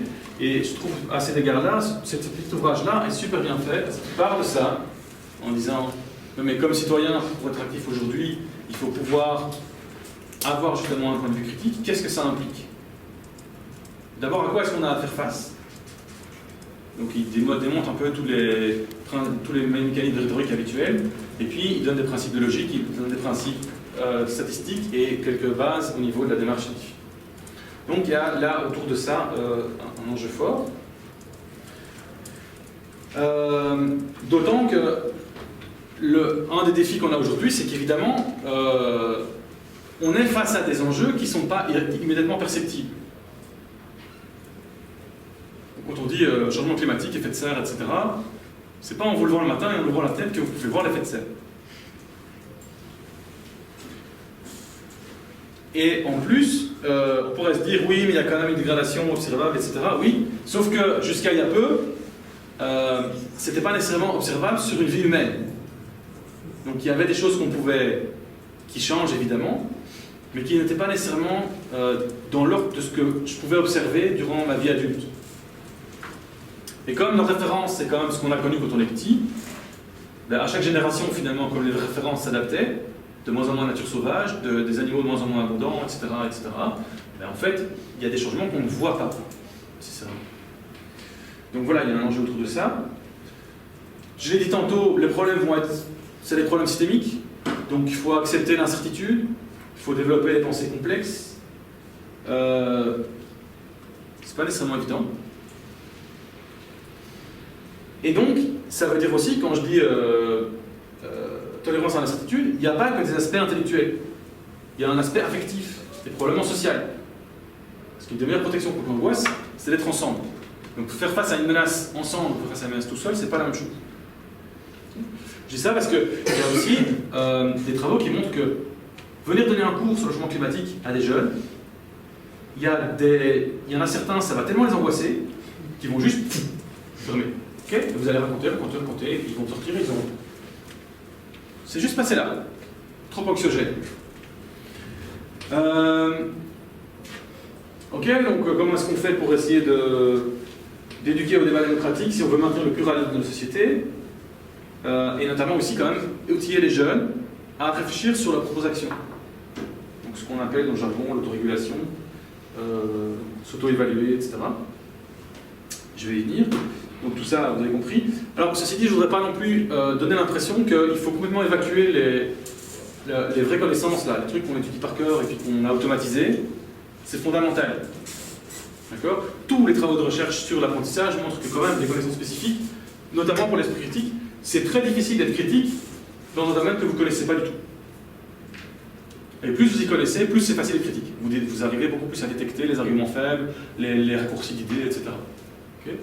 Donc il y a quand même quelque chose à réfléchir en termes de quel bagage de connaissances, au sens de ce qu'on essaye de donner à nos étudiants, notamment dans les bacs puis dans les masters, quel bagage de connaissances serait vraiment utile pour les jeunes qu'on veut éduquer. Et je pense, quand on regarde ce que les jeunes ont retenu de leur enseignement, qu'on pourrait évacuer beaucoup de choses et qu'on pourrait peut-être essayer de se concentrer sur d'autres choses qui sont peut-être un peu plus... Donc, voilà. Je ne vais pas détailler là-dessus. Quand je dis former à l'esprit critique, ça veut dire qu'il faut former à la démarche scientifique. Bon, c'est plus complexe que ça, puisqu'il y a différentes approches de la science. Je ne pense pas que c'est là où je dois l'expliquer. Mais donc, là aussi, comment est-ce qu'on travaille ça? Mais c'est peut-être intéressant. Et j'en viens à une recherche qui a travaillé à ça, qui s'est posé la question. Est-ce qu'on peut enseigner l'esprit critique? Donc, est-ce qu'on a des travaux empiriques qui permettent de montrer qu'on a éduqué à l'esprit critique? Alors oui, on en a tellement qu'en fait, ils ont même pu faire une méta-analyse, donc une synthèse de recherche quantitative. Et ils pointent deux éléments qui semblent particulièrement intéressants et qui sont vraiment pas nouveaux. Le dialogue, d'accord, la discussion. En particulier quand c'est l'enseignant qui pose des questions et quand il mène des discussions avec toute la classe ou qu'il mène des discussions avec des groupes d'élèves. Donc des vrais espaces de dialogue. Deuxième élément, donc c'est Socrate, hein. À nouveau sous le soleil, mais c'est voilà. Ceci dit, on peut se demander, à l'école, par exemple, ou à l'université, quels vrais espaces de discussion on a encore. Et deuxièmement, ce qu'ils appellent ici des problèmes situés ou authentiques. Et des exemples. Donc amener des situations, des problèmes qui se posent vraiment dans la vie réelle. Puis on en discute et on essaie de trouver des solutions. D'accord? En particulier, quand on développe des démarches de résolution de problèmes et des jeux de rôle. Donc ça ne reste pas du discours, mais on essaye vraiment de se mettre dans la situation de trouver des solutions concrètes. Ok? Et alors, ce qui est amusant, c'est que c'est plus efficace quand on combine les deux. Donc du dialogue, d'instruction authentique. Quand on ajoute du mentorship, c'est encore meilleur. Donc on a des mentors qui peuvent vous guider. Ça gagne en efficacité. Donc, de nouveau, il y a des façons de faire qui ne sont pas nouvelles dans le sens où c'est des pratiques qui existent depuis longtemps. Ce qui est nouveau, c'est que maintenant on sait que c'est plus efficace que de faire autrement, dont on peut s'inspirer. Et bien sûr, tout ça n'a de sens que si on réfléchit aussi, pas juste à des activités de ce type-là, mais aussi probablement à un autre rapport à l'autorité à l'école. Parce que c'est bien de faire du dialogue, mais si dans les 5 minutes qui suivent, je dis l'activité est finie, puis je reviens à un rapport qui est « c'est moi le chef et vous obéissez », ça va être plus compliqué de faire vivre ce genre de choses aux jeunes, et ça va très vite passer pour de la récupération ou quelque chose d'artificiel. Voilà, donc là aussi, je ne vais pas détailler, pour sauver le temps, on peut revenir dessus si vous voulez, mais on a aussi toute une série de travaux de recherche qui nous permettent de décliner une série de points de repère qui nous aident à réfléchir comment se positionner en termes d'autorité, de règles, de sanctions dans la classe, dans un milieu éducatif, dans un groupe de jeunes, voire en famille. D'accord? Avec très clairement ces idées de dire la transgression finalement elle a quelque chose de normal, ce qui compte c'est comment on la gère, que si on veut vraiment garder un rapport comme ça plus éducatif à l'autorité, ça se fait pas tout seul, que la question du tiers est super importante, c'est pas vraiment une découverte parce qu'une société démocratique normalement elle est construite là-dessus aussi, qu'il n'y a pas de sanction automatique. Ben non, dans le système judiciaire, il y a un jury, il y a un juge qui va interpréter, tenir compte des circonstances, etc. Et qu'il ne faut pas confondre sanction et punition. Donc on peut sanctionner quelqu'un sans le punir. Or, on a des systèmes éducatifs qui sont fort basés sur la punition. Voilà, et ce que je trouve vraiment intéressant à souligner, c'est que cette démarche a surtout du sens quand on est inscrit dans une démarche plus globale, un projet plus global, qui renvoie notamment à ce que j'expliquais tantôt, c'est-à-dire on forme des gens à des compétences socio-émotionnelles pour qu'ils apprennent à faire autrement que d'être violents ou que de prendre le pouvoir, et des choses comme ça. Qu'on travaille sur comment on fait au niveau pédagogique, qu'on donne des bonnes raisons aux gens d'être fiers du groupe dans lequel ils sont, dans lequel ils appartiennent, qu'on les met face à des défis, donc on leur donne de leur activité, qu'on vit des événements sociaux, et que c'est à ce moment-là que tout ça prend du sens. Donc c'est pas non plus une approche qui se veut découper tout, faites un truc bien et ça va aller, mais c'est plutôt que chacun de ces éléments que j'ai détaillés jusqu'ici a plus de poids et prend plus de sens quand il est mis dans un système articulé. Voilà, donc, de temps en temps, transgresser les règles, et j'aime bien cette phrase, les gentilles petites filles vont au paradis, les autres là où elles veulent. Ce qui renvoie à la question que j'ai tantôt, qu'est-ce qu'on vise? Est-ce qu'on vise à dire à nos jeunes ce qu'ils doivent penser, ce qu'ils doivent faire, ou on veut leur apprendre à agir et choisir? Et une autre façon d'abord de voir ce que je vous ai raconté, c'est qu'en fait, peut-être que c'est intéressant de développer une éducation qui prend mieux en compte plusieurs enjeux. Bien sûr, un enjeu de compétences, de savoir, mais sur lequel on a peut-être mis beaucoup l'accent au détriment des deux autres. Un axe autour de l'autonomie et de l'autorité. Comment est-ce qu'on partage le pouvoir, comment est-ce qu'on apprend à le partager, comment est-ce qu'on apprend à vivre ensemble. Et un aspect lié à l'affiliation, au type de relation qu'on peut nouer les uns avec les autres. Et on a justement une théorie qui parle de ça. Donc voilà. Et juste pour conclure, très brièvement, voilà, ça veut dire qu'en fait, ces enjeux-là, ou une autre forme d'éducation, ça peut se travailler de plein de façons différentes, très concrètes, dans le quotidien. Que ça soit comment on prend les décisions, comment on fixe les règles, comment on gère les sanctions, comment on fait des projets qui dépassent les frontières habituelles de ce qu'on fait, où est-ce qu'on donne des espaces d'expression aux jeunes, de créativité, donc on leur fait découvrir d'autres dimensions, peut-être des ateliers philosophiques ou de la méditation, un petit milieu personnel dont ils prennent soin, à l'école, un potager, une mare, un verger, etc. À travers le choix du matériel scolaire, les jeux, le type de loisirs qu'on développe, du matériel de loisirs qu'on développe, qu'est-ce qu'on fait au niveau des déplacements dans l'éducation, au niveau de l'énergie, au niveau des déchets, au niveau de l'alimentation, des solidarités locales et internationales. Donc ça veut dire pas commencer par un cours d'éducation relative à l'environnement et au développement durable, mais s'interroger sur comment on fonctionne dans l'école. Sur tout ça. Ça aura probablement plus de poids sur le comportement de nos jeunes, ce qui ne veut pas dire que ça peut pas être intéressant de faire un projet ponctuel vraiment axé sur l'environnement, mais plutôt alors comme un cheval de Troie pour aller vers une transformation plus systémique du lieu d'éducation sur lequel on travaille. Mais si c'est juste faire des projets ponctuels d'éducation à l'environnement, je peux vous dire que l'impact sur le comportement des jeunes, il est proche de zéro. Donc c'est pas ce qui me paraît intéressant. Et juste pour terminer, je voudrais remettre ce que j'ai dit en contexte. Je vous ai parlé pas mal de pratiques éducatives, mais tout ça n'est possible, comme je disais d'abord, si on évite la privatisation du système d'enseignement, mais aussi si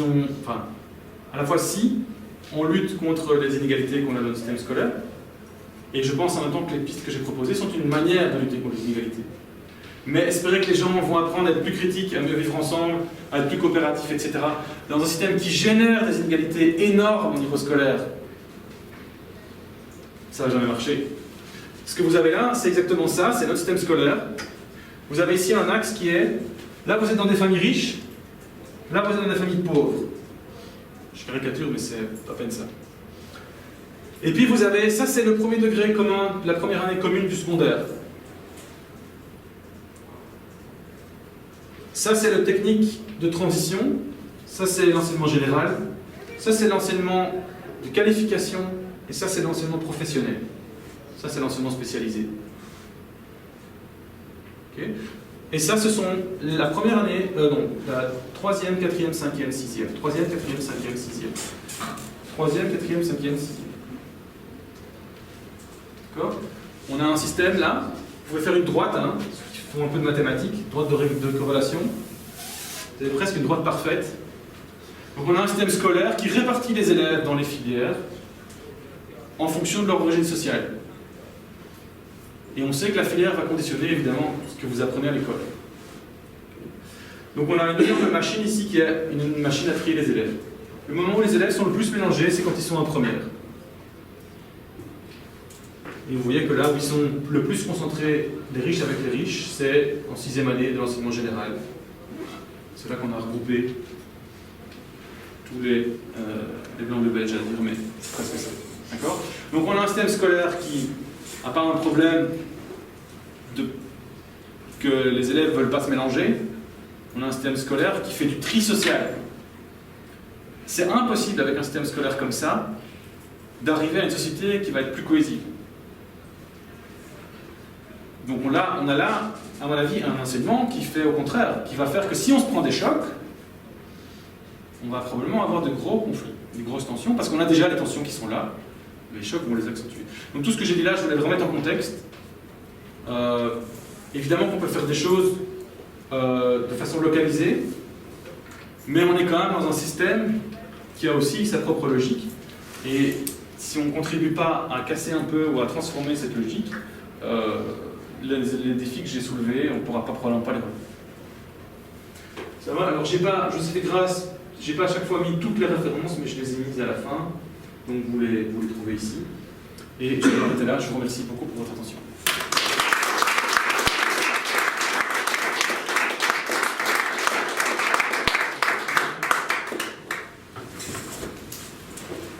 Il y a des questions ou des commentaires? On a 40 minutes de discussion. Merci beaucoup pour la présentation. J'ai deux petites questions. La première, c'est, mettons qu'on change l'enseignement de manière à former des élèves avec un esprit critique, un ethos coopératif, etc. Est-ce que c'est pas les envoyer au casse-pipe, sachant que le marché du travail auquel ils ont accès après est hyper compétitif avec un taux de chômage important, des entreprises qui veulent des bons petits soldats, et donc qu'il y aura un décalage trop fort entre ce qui est attendu par le marché du travail et ce à quoi on les formerait, ce qui serait attendu par la société, quoi. Donc comment articuler les deux, sachant que moi j'ai envie qu'ils aient un esprit critique, mais c'est quand même un problème pour le marché du travail. Est-ce que c'est possible de changer l'éducation sans d'abord changer le marché du travail? Deuxième question, c'est ici à l'université, les étudiants poussent pour un cours obligatoire dans tous les bacheliers de grands enjeux de société qui abordent les enjeux économiques, écologiques et sociaux.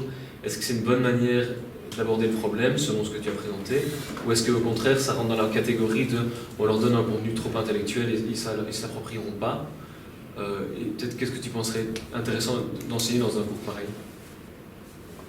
Merci pour tes petites questions.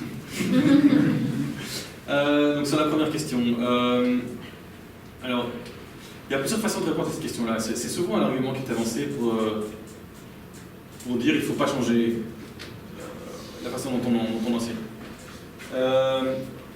Il y a une façon de répondre, c'est de dire de toute façon, ce que les employeurs nous disent, c'est qu'en fait les jeunes ne sont pas préparés au marché du travail. Donc déjà le système actuel ne les prépare pas. Donc il y a déjà un décalage. Okay. Donc pourquoi donc peut-être qu'il n'y a pas tellement de risque à les décaler ailleurs, parce que de toute façon il y a un décalage. Ensuite, ça fait un peu penser à ce genre d'argument, à dire de toute façon vous allez bouffer de la merde plus tard, donc mangez de la merde maintenant, quoi. Enfin, je veux dire, il y a quelque chose de ça. Et donc je trouve que l'argument est un peu bizarre. C'est pas parce que ça dysfonctionne quelque part que je vais commencer à vous préparer maintenant à la compétition à mort.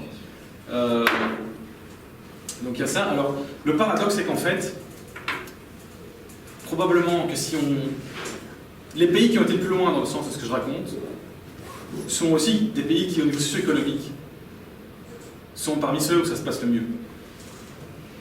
Okay. Et probablement parce qu'ils ont une régulation du marché du travail et un système social aussi qui va de pair.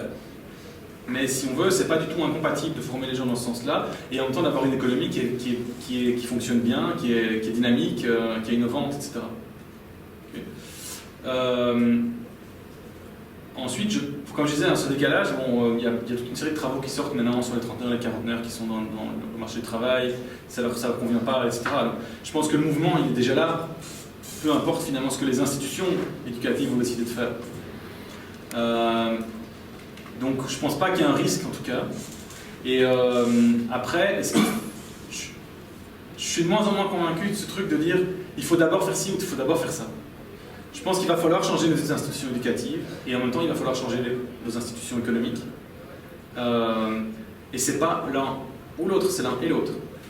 Et c'est en fonction enfin voilà, en termes de choix de carrière par exemple quand on est jeune, c'est de se dire bah, où est-ce que j'y trouve du sens et où est-ce que je vais œuvrer. Mais je pense pas qu'il y a l'un qui doit venir avant l'autre. Je pense plutôt que les combats, il faut les mener de différents fronts. Je prends une analogie que j'aime bien, c'est quand vous voulez attaquer un cancer et que vous faites un traitement par rayon. Un des grands trucs, c'est que vous ne mettez pas toujours le rayon du même côté, parce que vous allez détruire tous les tissus avant la tumeur. Okay, vous avez la tumeur et puis vous faites des rayons, et chaque jour, chaque traitement, vous changez d'axe et d'angle. Okay, c'est la même chose ici, il faut prendre le problème par différents bouts et y aller à mon avis. Enfin, ça me paraît plus intéressant comme stratégie d'y aller par différents morceaux. De toute façon, le temps que les institutions scolaires changent, il y aura eu des changements dans le marché du travail, etc. Il y a jamais l'histoire nous montre qu'il n'y a jamais d'adéquation entre le système éducatif et le système marché du travail, parce qu'en fait les deux évoluent et jamais exactement de concert. C'est des systèmes qui sont en partie autonomes, même s'ils ont des interactions. Et donc voilà, moi je pense qu'il n'y a pas de raison. Et puis l'école, après c'est aussi, on peut discuter, mais l'école est en partie une institution qui s'est construite contre une partie de la société, donc qui est en décalage si on veut. Il y a toujours eu un projet qui allait au-delà de ce qui était déjà là. L'école n'était pas une institution qui a collé, enfin elle a été transformative de la société. Pour de bonnes et de mauvaises raisons, parce que l'école est en partie héritée du monde industriel, avec son découpage, un prof, une matière, une classe, etc. Mais il y a aussi derrière toute une utopie, tout un projet humaniste, etc. Et les deux se sont quelque part mêlés ou mélangés, les trois, parce qu'il y a d'autres influences aussi. Donc je pense qu'il faut accepter que l'éducation ait la vocation à être un peu en décalage. Même si elle ne peut pas échapper à la société dans laquelle elle naît, de par sa mission, elle est toujours un petit peu en décalage. Donc voilà, je pense qu'il faut l'assumer. Et je pense qu'il n'y a pas de... Alors après, il y a un dernier élément qui se place vraiment au point de vue individuel.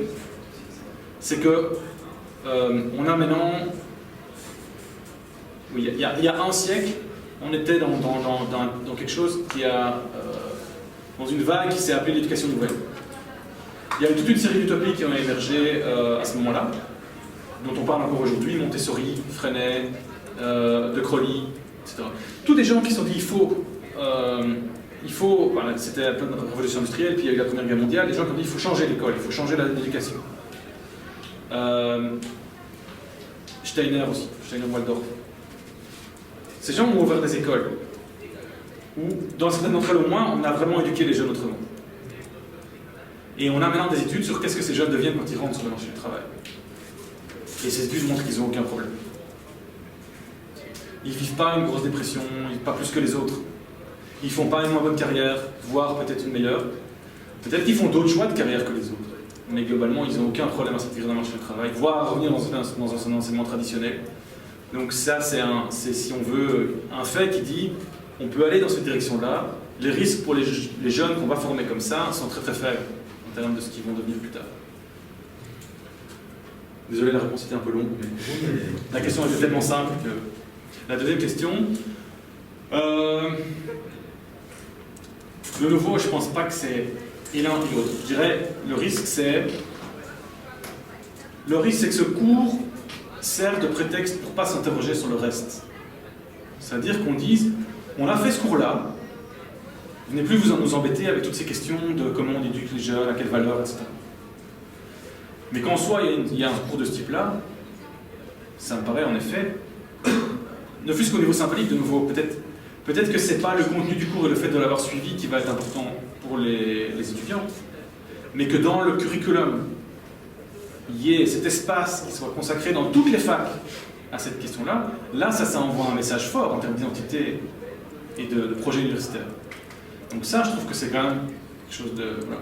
Après, comment il va être donné, qu'est-ce qu'on va mettre dedans et tout, on peut s'interroger. Est-ce que ça va changer les gens, la façon dont les autres enseignants vont donner cours, etc.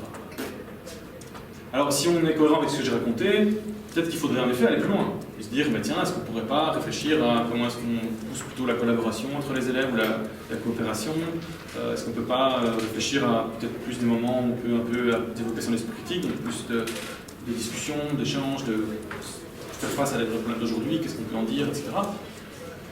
Donc de nouveau, c'est pas l'un et l'autre, c'est peut-être l'un et l'autre. Mais je dirais la grosse limite pour moi que je vois, c'est de dire on se donne bonne conscience en mettant ce cours-là, et puis on se dit que les autres ils sont tranquilles et qu'on peut continuer comme avant. D'autres questions?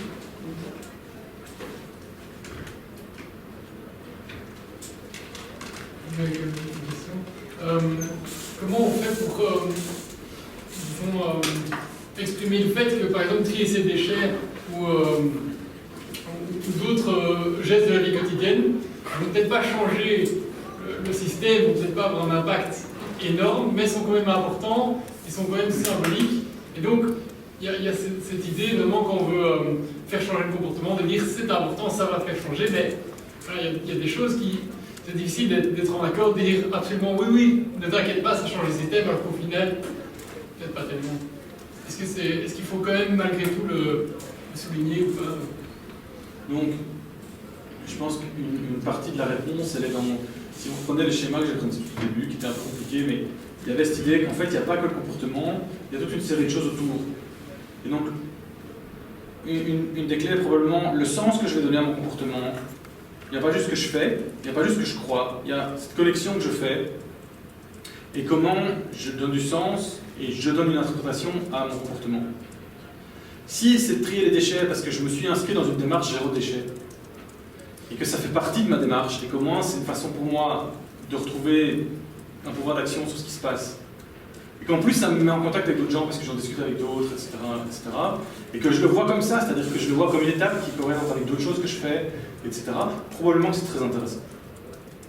Si c'est je fais ça, et puis j'ai fait ce qu'on m'a demandé, et puis je vais allumer mon barbecue, et puis je me préoccupe plus de rien, donc de nouveau, voilà, c'est vraiment avec le même comportement, mais une interprétation différente ou un sens qui est aussi différent, on ne va pas avoir le même résultat. Donc il y a vraiment cette idée, je repense à John Dewey, un philosophe aussi, qui a beaucoup parlé de ce lien entre l'action et la réflexion. Et je pense qu'on est en partie là-dedans. C'est-à-dire que, de nouveau, c'est pas d'un côté la prise de conscience et de l'autre côté j'agis, mais c'est de comment est-ce qu'on va faire des ponts entre les deux qui pourraient être en partie. Parce que je suis convaincu en même temps que parfois commencer par des petits actes, c'est la meilleure façon de faire. Donc, ce que je voulais plutôt montrer, c'est qu'il y a des gens qui s'arrêtent à ça et ça suffit pour avoir des bonnes consciences. Et c'est très facile en fait, parce que c'est notre pente naturelle. Donc voilà. On est un peu sur... D'autres questions? Moi, Si pas, j'ai une question éventuelle. Et vous avez suggéré dans... Oui, ok. Ah, pardon, vous avez une question? Oui, j'hésitais un petit peu. Bah, allez-y. Juste par rapport aux compétences sociales et émotionnelles, tu parlais de comment les enseigner, mais tu parlais plutôt des enfants. Comment, quand on parle justement que le changement doit aussi venir des adultes qui ont 50, 60, 70 ans aujourd'hui, comment enseigner ces compétences-là aujourd'hui quand ils sont adultes? C'est dans un contexte très différent. Donc il y a des tas d'endroits où on enseigne ces compétences. Il y a des ateliers qui existent pour ça, il y a des choses qu'on appelle le coaching ou des choses comme ça qui en fait travaillent ce genre de choses. Mais ce que j'aurais tendance à dire, c'est alors de nouveau ça va dépendre, mais où vont ces gens? C'est-à-dire dans la vie, ils fréquentent qui? Ils vont dans quel lieu? Et qu'est-ce qu'on pourrait faire dans ces lieux-là? Par exemple, les centres communautaires sont des lieux qui sont assez actifs pour toute une série de gens du 3e âge, par exemple, où il y a plein d'activités. Qu'est-ce qu'on pourrait faire dans ces lieux-là pour toucher à certains moments à ces choses-là, à travers plein d'activités artistiques, d'activités de développement personnel, entre guillemets, il y a probablement moyen de faire rentrer des choses qui sont liées à ça. Il y a des entreprises qui le font aussi, dans les lieux de travail, donc voilà, c'est multiple. Mais... Question.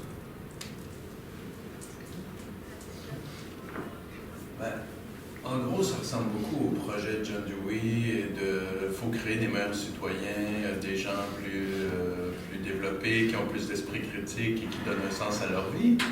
Mais en quoi on a progressé dans les méthodes? Je comprends qu'empiriquement, vous avez plus de données pour pouvoir manipuler les gens pour faire mieux ce qu'on veut qu'ils fassent. Moi, je dis ça d'un mauvais côté, ou de leur donner plus de capacité. Ça dépend qui va avoir accès à ces outils. Est-ce que c'est ça la grosse différence avec aujourd'hui? C'est on a meilleur des outils ou on a des meilleurs outils pour le même projet ou c'est un autre projet? Parce que des fois, je voyais clairement l'influence des pragmatistes américains, quoi, du projet. Donc, je pense que ça, c'est vraiment... Comme je dis à mes étudiants, c'est très difficile en éducation de dire quelque chose qui n'a pas déjà été dit. Parce que les philosophes, déjà dès l'Antiquité, on parlait d'éducation, puis on a eu des pédagogues, et puis tout d'un coup, il y a eu des démarches plus scientifiques, je dirais, qui sont mises là-dessus. Donc là où en effet, moi je suis assez d'accord, j'ai pas tellement l'impression qu'au niveau des idées, on ait réussi à inventer plein de choses, parce qu'en fait il y a tellement de choses qui ont été dites.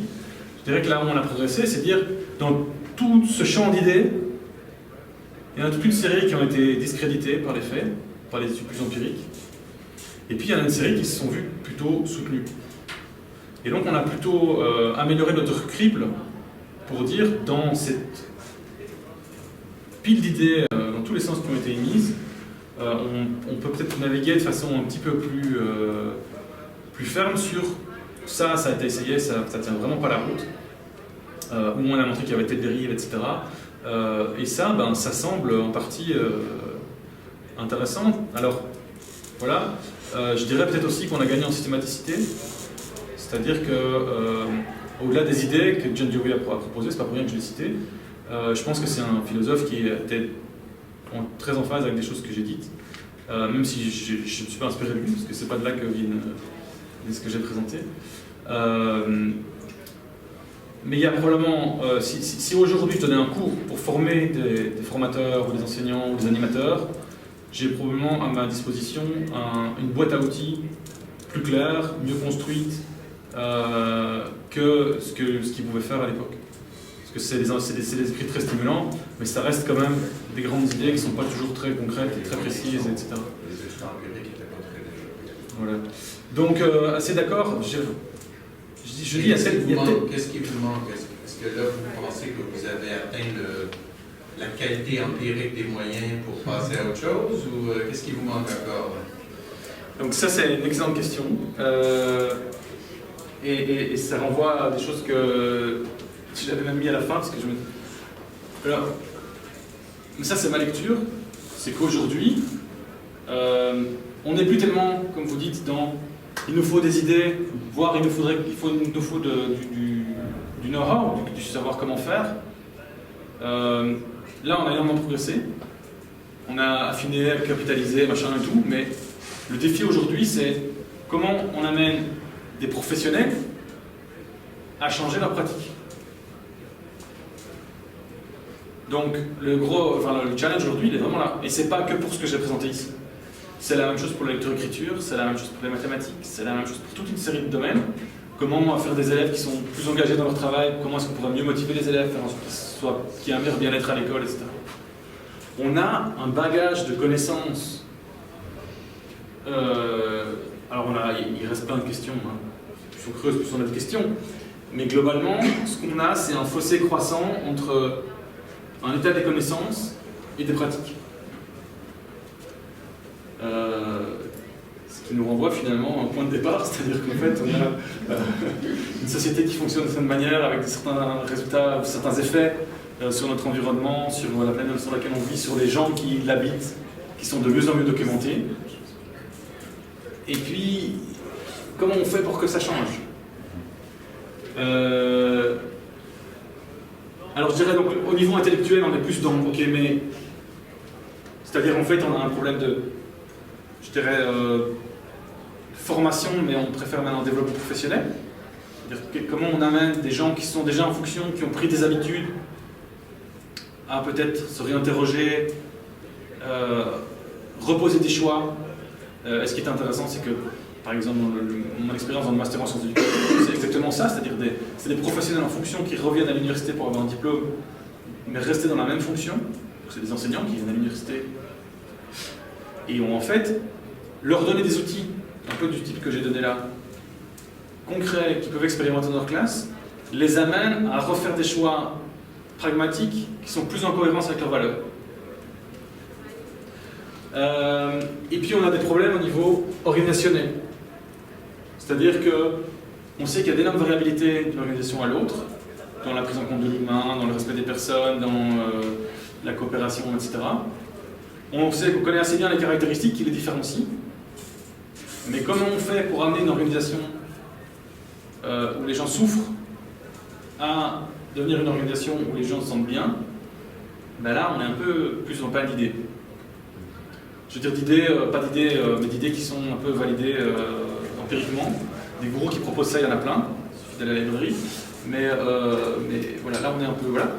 Et alors, c'est pas pour rien que j'ai commencé par des questions politiques un peu au début. Parce qu'à un moment, il ne faut pas rêver, mais si on veut changer, ça reste une question politique. Mais je ne suis pas politologue, moi. Je traîne... mais je pense qu'à un moment, en effet, vous pointez bien, pour moi, ce qui est la limite de nos connaissances aussi, qui est de dire, à un moment, je peux dire tout ce que je veux sur ce qu'on connaît. Mais il y a une question à la fois de pouvoir et, je sais pas comment il faut l'appeler, mais c'est que les gens, que la majorité quelque part, il y a un glissement, quoi, qu'il y a un basculement. Mais ça dépasse mon champ de compétences, j'avoue, mais sur d'autres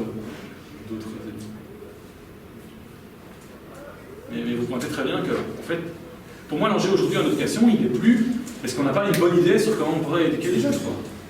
Voilà, mais non, notre problème, c'est de dire on a plein de trucs.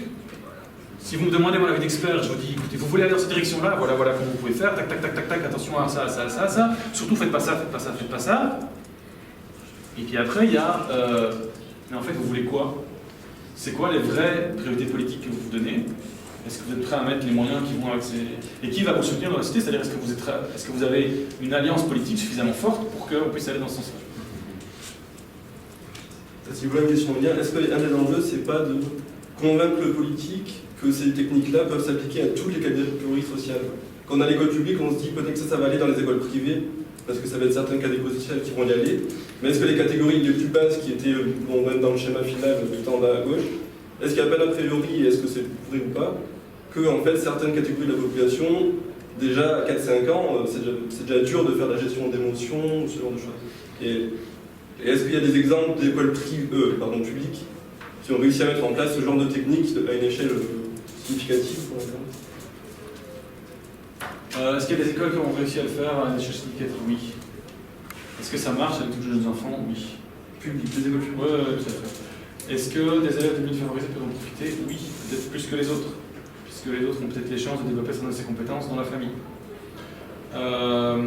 C'est d'ailleurs, au niveau des méthodes pédagogiques, les élèves de milieux les plus défavorisés, enfin, qui sont les moins repérés à l'école, c'est plus juste, parce que donc, des familles qui ont les pratiques culturelles les plus éloignées de l'école, qui profitent le plus des approches pédagogiques qui ont montré l'efficacité. Donc il y a un enjeu fort en termes d'équité, justement, d'aller vers des approches comme ça, qui sont solidement étayées. Après, sur est-ce que c'est... Alors quand je parle, il faut être clair, quand je parle de politique, c'est pas juste nos élus. Parce que par exemple, dans un système scolaire comme le nôtre, le pouvoir de la ministre sur le système et sur ce que fait l'enseignant dans sa classe, il est très très faible. Parce que le pouvoir dans le système, il est dispatché entre plein d'acteurs. Il y a les directeurs d'école, il y a les pouvoirs organisateurs, il y a les syndicats, le réseau d'enseignement, donc les fédérations de pouvoirs organisateurs, les conseils pédagogiques, l'inspection, plus le prof qui en fait, comme c'est un métier extrêmement individuel, enfin c'est une structure cellulaire puisque quand je suis en abord de la classe, je suis seul face à ma classe avec mes élèves et c'est pour moi qui fais ce que je veux. Donc c'est un enjeu politique mais au sens fort du terme de dire c'est les citoyens, c'est tous ces corps intermédiaires, c'est parce que c'est en partie là que ça va se jouer, c'est pas juste au niveau de nos élus, c'est en partie dans tous ces corps intermédiaires qui ont en fait structuré notre société et qui aujourd'hui peinent en partie à se renouveler et à s'adapter. Et donc voilà, mais il y a peut-être un raccourci un peu court parfois en faisant le politique c'est les élus. Enfin les élus, alors il y a aussi les élus régionaux, il y a les élus communaux, il y a... et donc je pense que comme citoyen aussi c'est intéressant parce que ça veut dire que comme citoyen, peut-être que le ministre fédéral ou le ministre régional, j'ai pas beaucoup de... Enfin ici c'est la Fédération de Bruxelles, pour ce qui concerne l'enseignement. J'ai l'impression que j'ai pas voix au chapitre, parce que ma voix est noyée dans celle de... En fait, j'avais été 4 millions d'électeurs, mais c'est pas vrai, parce que tout le monde ne vote pas. Mais en tout cas, plusieurs centaines de milliers. Mais il y a aussi il y a mon échevin d'instruction, il y a le syndicat éventuellement dans lequel je suis affilié, il y a la direction de mon école et les contacts que j'ai avec les enseignants. C'est... Voilà. Le changement social, il ne va pas se faire que dans les structures formelles comme ça. Il y a aussi... Est-ce que je m'investis dans l'association de parents de mon école? Quand je discute avec des parents, c'est un peu ce que je leur dis. Vous peinez votre école, mais combien d'entre vous sont dans l'association de parents? Combien d'entre vous la connaissent? Combien d'entre vous ont fait une suggestion à l'association de parents de leur école? Moi, ça commence là aussi. On a aussi un modèle d'école qui est hérité de la France, où c'est l'école, c'est l'État, et c'est contre la famille.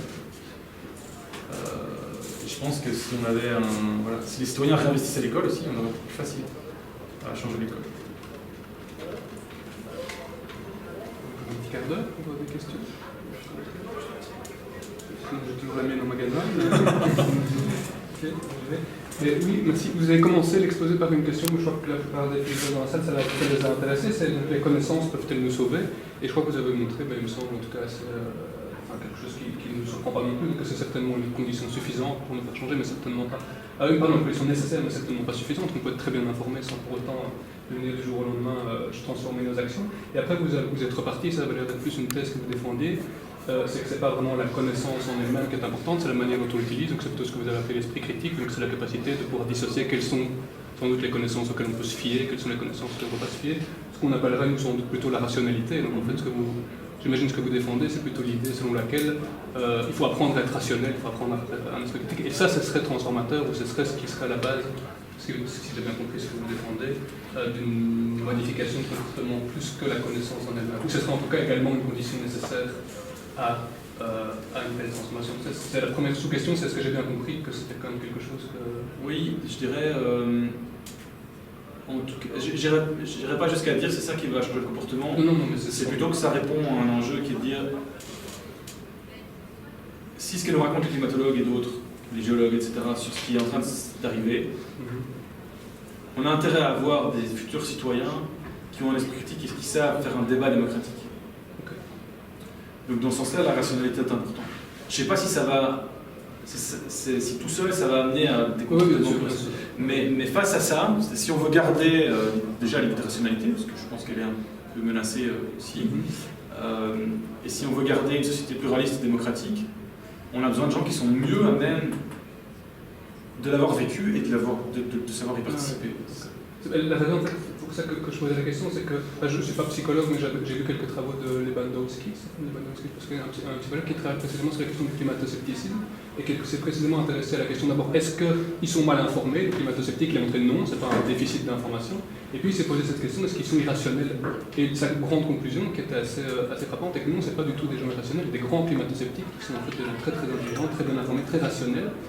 Et donc le fait d'être rationnel ne pousse pas nécessairement à, entre guillemets, être sur cette question, on est tous d'accord aussi, je pense, du bon côté de la barrière, si vous voulez, dans un certain sens. Et que du coup, il semblerait que ce soit pas... Donc autrement dit, on a beau former les gens à avoir un bon esprit critique, à être parfaitement rationnel, on peut en faire de parfaits climato-sceptiques, c'est ce qu'il dit, ils sont même plus efficaces dans leur climato-scepticisme, puisque précisément, étant des êtres très rationnels, ils sont capables de dévier les attaques, ils sont capables de naviguer, et justement, face à ce consensus extrêmement majoritaire, à avoir toujours une voix qui est entendue, précisément parce qu'ils sont rationnels. Et donc là, ce serait qu'est-ce qu'il faut... Est-ce qu'on doit abandonner le combat par l'éducation, ou qu'est-ce qu'il faut faire? Voilà, c'est une grande question, je n'ai pas pu avoir une solution à ça. Mais... Pas non plus nécessairement la solution. Maintenant, c'est vraiment une question super intéressante. Et c'est pour ça que je dis, en fait, moi je l'ai plutôt présenté comme un enjeu, c'est-à-dire, je pense pas que si on forme juste les jeunes à l'esprit critique, est-ce qu'ils vont pas nécessairement être plus respectueux de l'environnement. Par contre, je pense que face à des chocs, si on veut une société résiliente, on a intérêt à avoir des gens qui ont quelque part les outils et le goût du débat démocratique. Peut-être qu'ils vont faire des choix qui ne nous plaisent pas, à la limite, mais au moins ils l'auront fait ensemble. Et de façon démocratique. Et donc c'est plutôt dans ce sens-là, de dire, voilà, si on veut préparer la résilience plutôt, je pense que là-dedans, dans la résilience, la rationalité et l'esprit critique ont leur place, parce qu'on peut espérer qu'elles vont aider à ce que ça se fasse plus dans un dialogue, dans un débat démocratique, que de manière autoritaire. C'est dans ce sens-là. Donc les gens vont moins se faire... pourront moins facilement leur répondre d'investir pour de long terme. Mais je pense en effet pas que la rationalité va amener les gens... Ça rejoint ce que vous disiez au début, que c'est pas l'éducation, la panacée à ce gars, il faut une volonté politique, il faut une volonté qui va au-delà de juste une question de rationalité, d'information. Ouais. Ben, aussi parce que voilà, je pense que en fait l'être humain est rationnel et irrationnel, quoi. En ce sens-là, en effet, je pense que en fait, les travaux psycho, ils rejoignent des idées de la philosophie, de certains philosophes en tout cas, et où vraiment, mais alors du coup, ça fait sauter tous les modèles standards de l'économie, vous pouvez l'oublier, parce qu'évidemment là, il y a un nombre croissant de travaux qui s'accumulent, qui montrent que pas du tout, les agents économiques ne sont pas du tout rationnels, loin de là, même si leur comportement peut obéir à des régularités. Mais donc oui, sans illusion sur l'éducation à la rationalité. Et comme je dis, moi, en fait, je pense pas qu'on a... Soit on renonce aux acquis de la modernité et on fait une éducation qui formate les gens pour qu'ils protègent l'environnement, qui sauvent la planète, mais on va y perdre beaucoup au passage sur d'autres choses. Je suis pas sûr que ce sera un meilleur monde que... soit on accepte de jouer le jeu, c'est-à-dire qu'en fait, on y va à fond de l'autre côté en disant, en effet, il faut qu'on ait des jeunes qui sont capables de faire des choix et d'agir. Et donc, c'est pas à nous de leur dire quels sont les bons choix. On peut leur dire quels choix nous on ferait, mais en même temps on va avoir du mal parce que, enfin si on peut le dire à titre individuel, mais ils vont quand même vous dire, le générationnel, ils risquent de nous interpeller en disant vous faites rire, donc de faire ça et puis vous regardez ce que vous avez fait. Donc il y a avoir un certain degré de confiance dans la...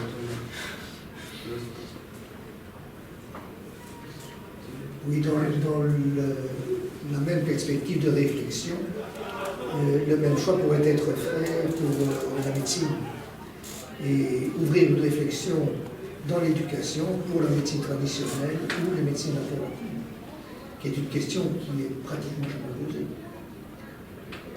Ça relève du même choix, entre guillemets, social, de réflexion au moment de l'éducation. Oui. De nouveau, ce qui est frappant, je trouve, c'est qu'on a des cours dans la santé qui sont plutôt... on dit aux jeunes ce qu'ils doivent faire pour être en bonne santé, d'après ce qu'on estime être la bonne santé. Oui. Plutôt que de leur dire, écoutez, voilà, l'histoire de la médecine, c'est ça, voilà comment ça s'est construit, voilà pourquoi on pense ça, voilà exactement les dérives possibles, parce que quand on voit notre formation... C'est la même chose que préserver le climat. Ouais. Mais sur beaucoup de termes, on est dans cette logique-là. Je trouve qu'on parle d'éducation A, mais en fait, c'est plutôt, on va vous dire ce qui est bien. Et donc, c'est plutôt... c'est ce qui arrange le monde économique. Voilà quelle est la doxa. Et on a, du coup, des enseignants qui sont mal pris parce qu'ils pensent qu'ils doivent transmettre la doxa, et puis ils disent, mais les jeunes ne sont pas d'accord, ou ça ne les intéresse pas. Et c'est un peu... voilà, on peut comprendre que, heureusement, les jeunes, soit ils laissent passer, soit... je vais chercher... Donc je trouve qu'il y a là c'est peut-être là que la rationalité, pour moi, elle est le plus interpellante. C'est comment aider les enseignants à avoir une posture qui est celle-là, qui est de dire voilà quelle est la démarche, voilà ce que moi je pense éventuellement, mais je ne suis pas en train de vous dire ce que vous devez penser. Et je pense que là, il y a du chemin à faire, côtoyer beaucoup les enseignants. Je pense qu'il y a quelque chose aussi dans le fonctionnement de l'institution qui amène les gens à prendre des postures comme ça, un peu rigides. Et donc c'est pour ça que je disais qu'il y a peut-être à interroger nos institutions et nos organisations aussi de qu'est-ce qu'elles font aux gens qui sont dedans. Il y a peut-être un paradoxe à vouloir que les enseignants soient participatifs, réflexifs, motivants, etc. dans un système où on voit qu'en fait, eux sont traités de façon complètement infantilisante par le système bureaucratique dans lequel ils sont. Et donc là, il y a peut-être aussi quelque chose d'interpellant. Mais je rejoins 100% et sur... quand je donne cours sur le changement à mes étudiants en psychologie, j'aime bien leur rappeler des travaux sur les psychothérapies qui montrent qu'en fait, aller voir un marabout ou aller voir un prêtre ou un psychothérapeute, en fonction de vos croyances culturelles, ça va avoir la même efficacité. On n'a pas pu démontrer que c'était plus efficace d'aller voir un psychothérapeute qui a fait 5 ans du livre que d'aller voir le chaman ou le rabouteux du village. Pour autant que ça rentre dans votre schéma de pensée, que ça soit cohérent et qu'il ait quelques compétences relationnelles et d'écoute, etc. Donc 100% d'accord, il y a quelque chose d'éminemment normatif et...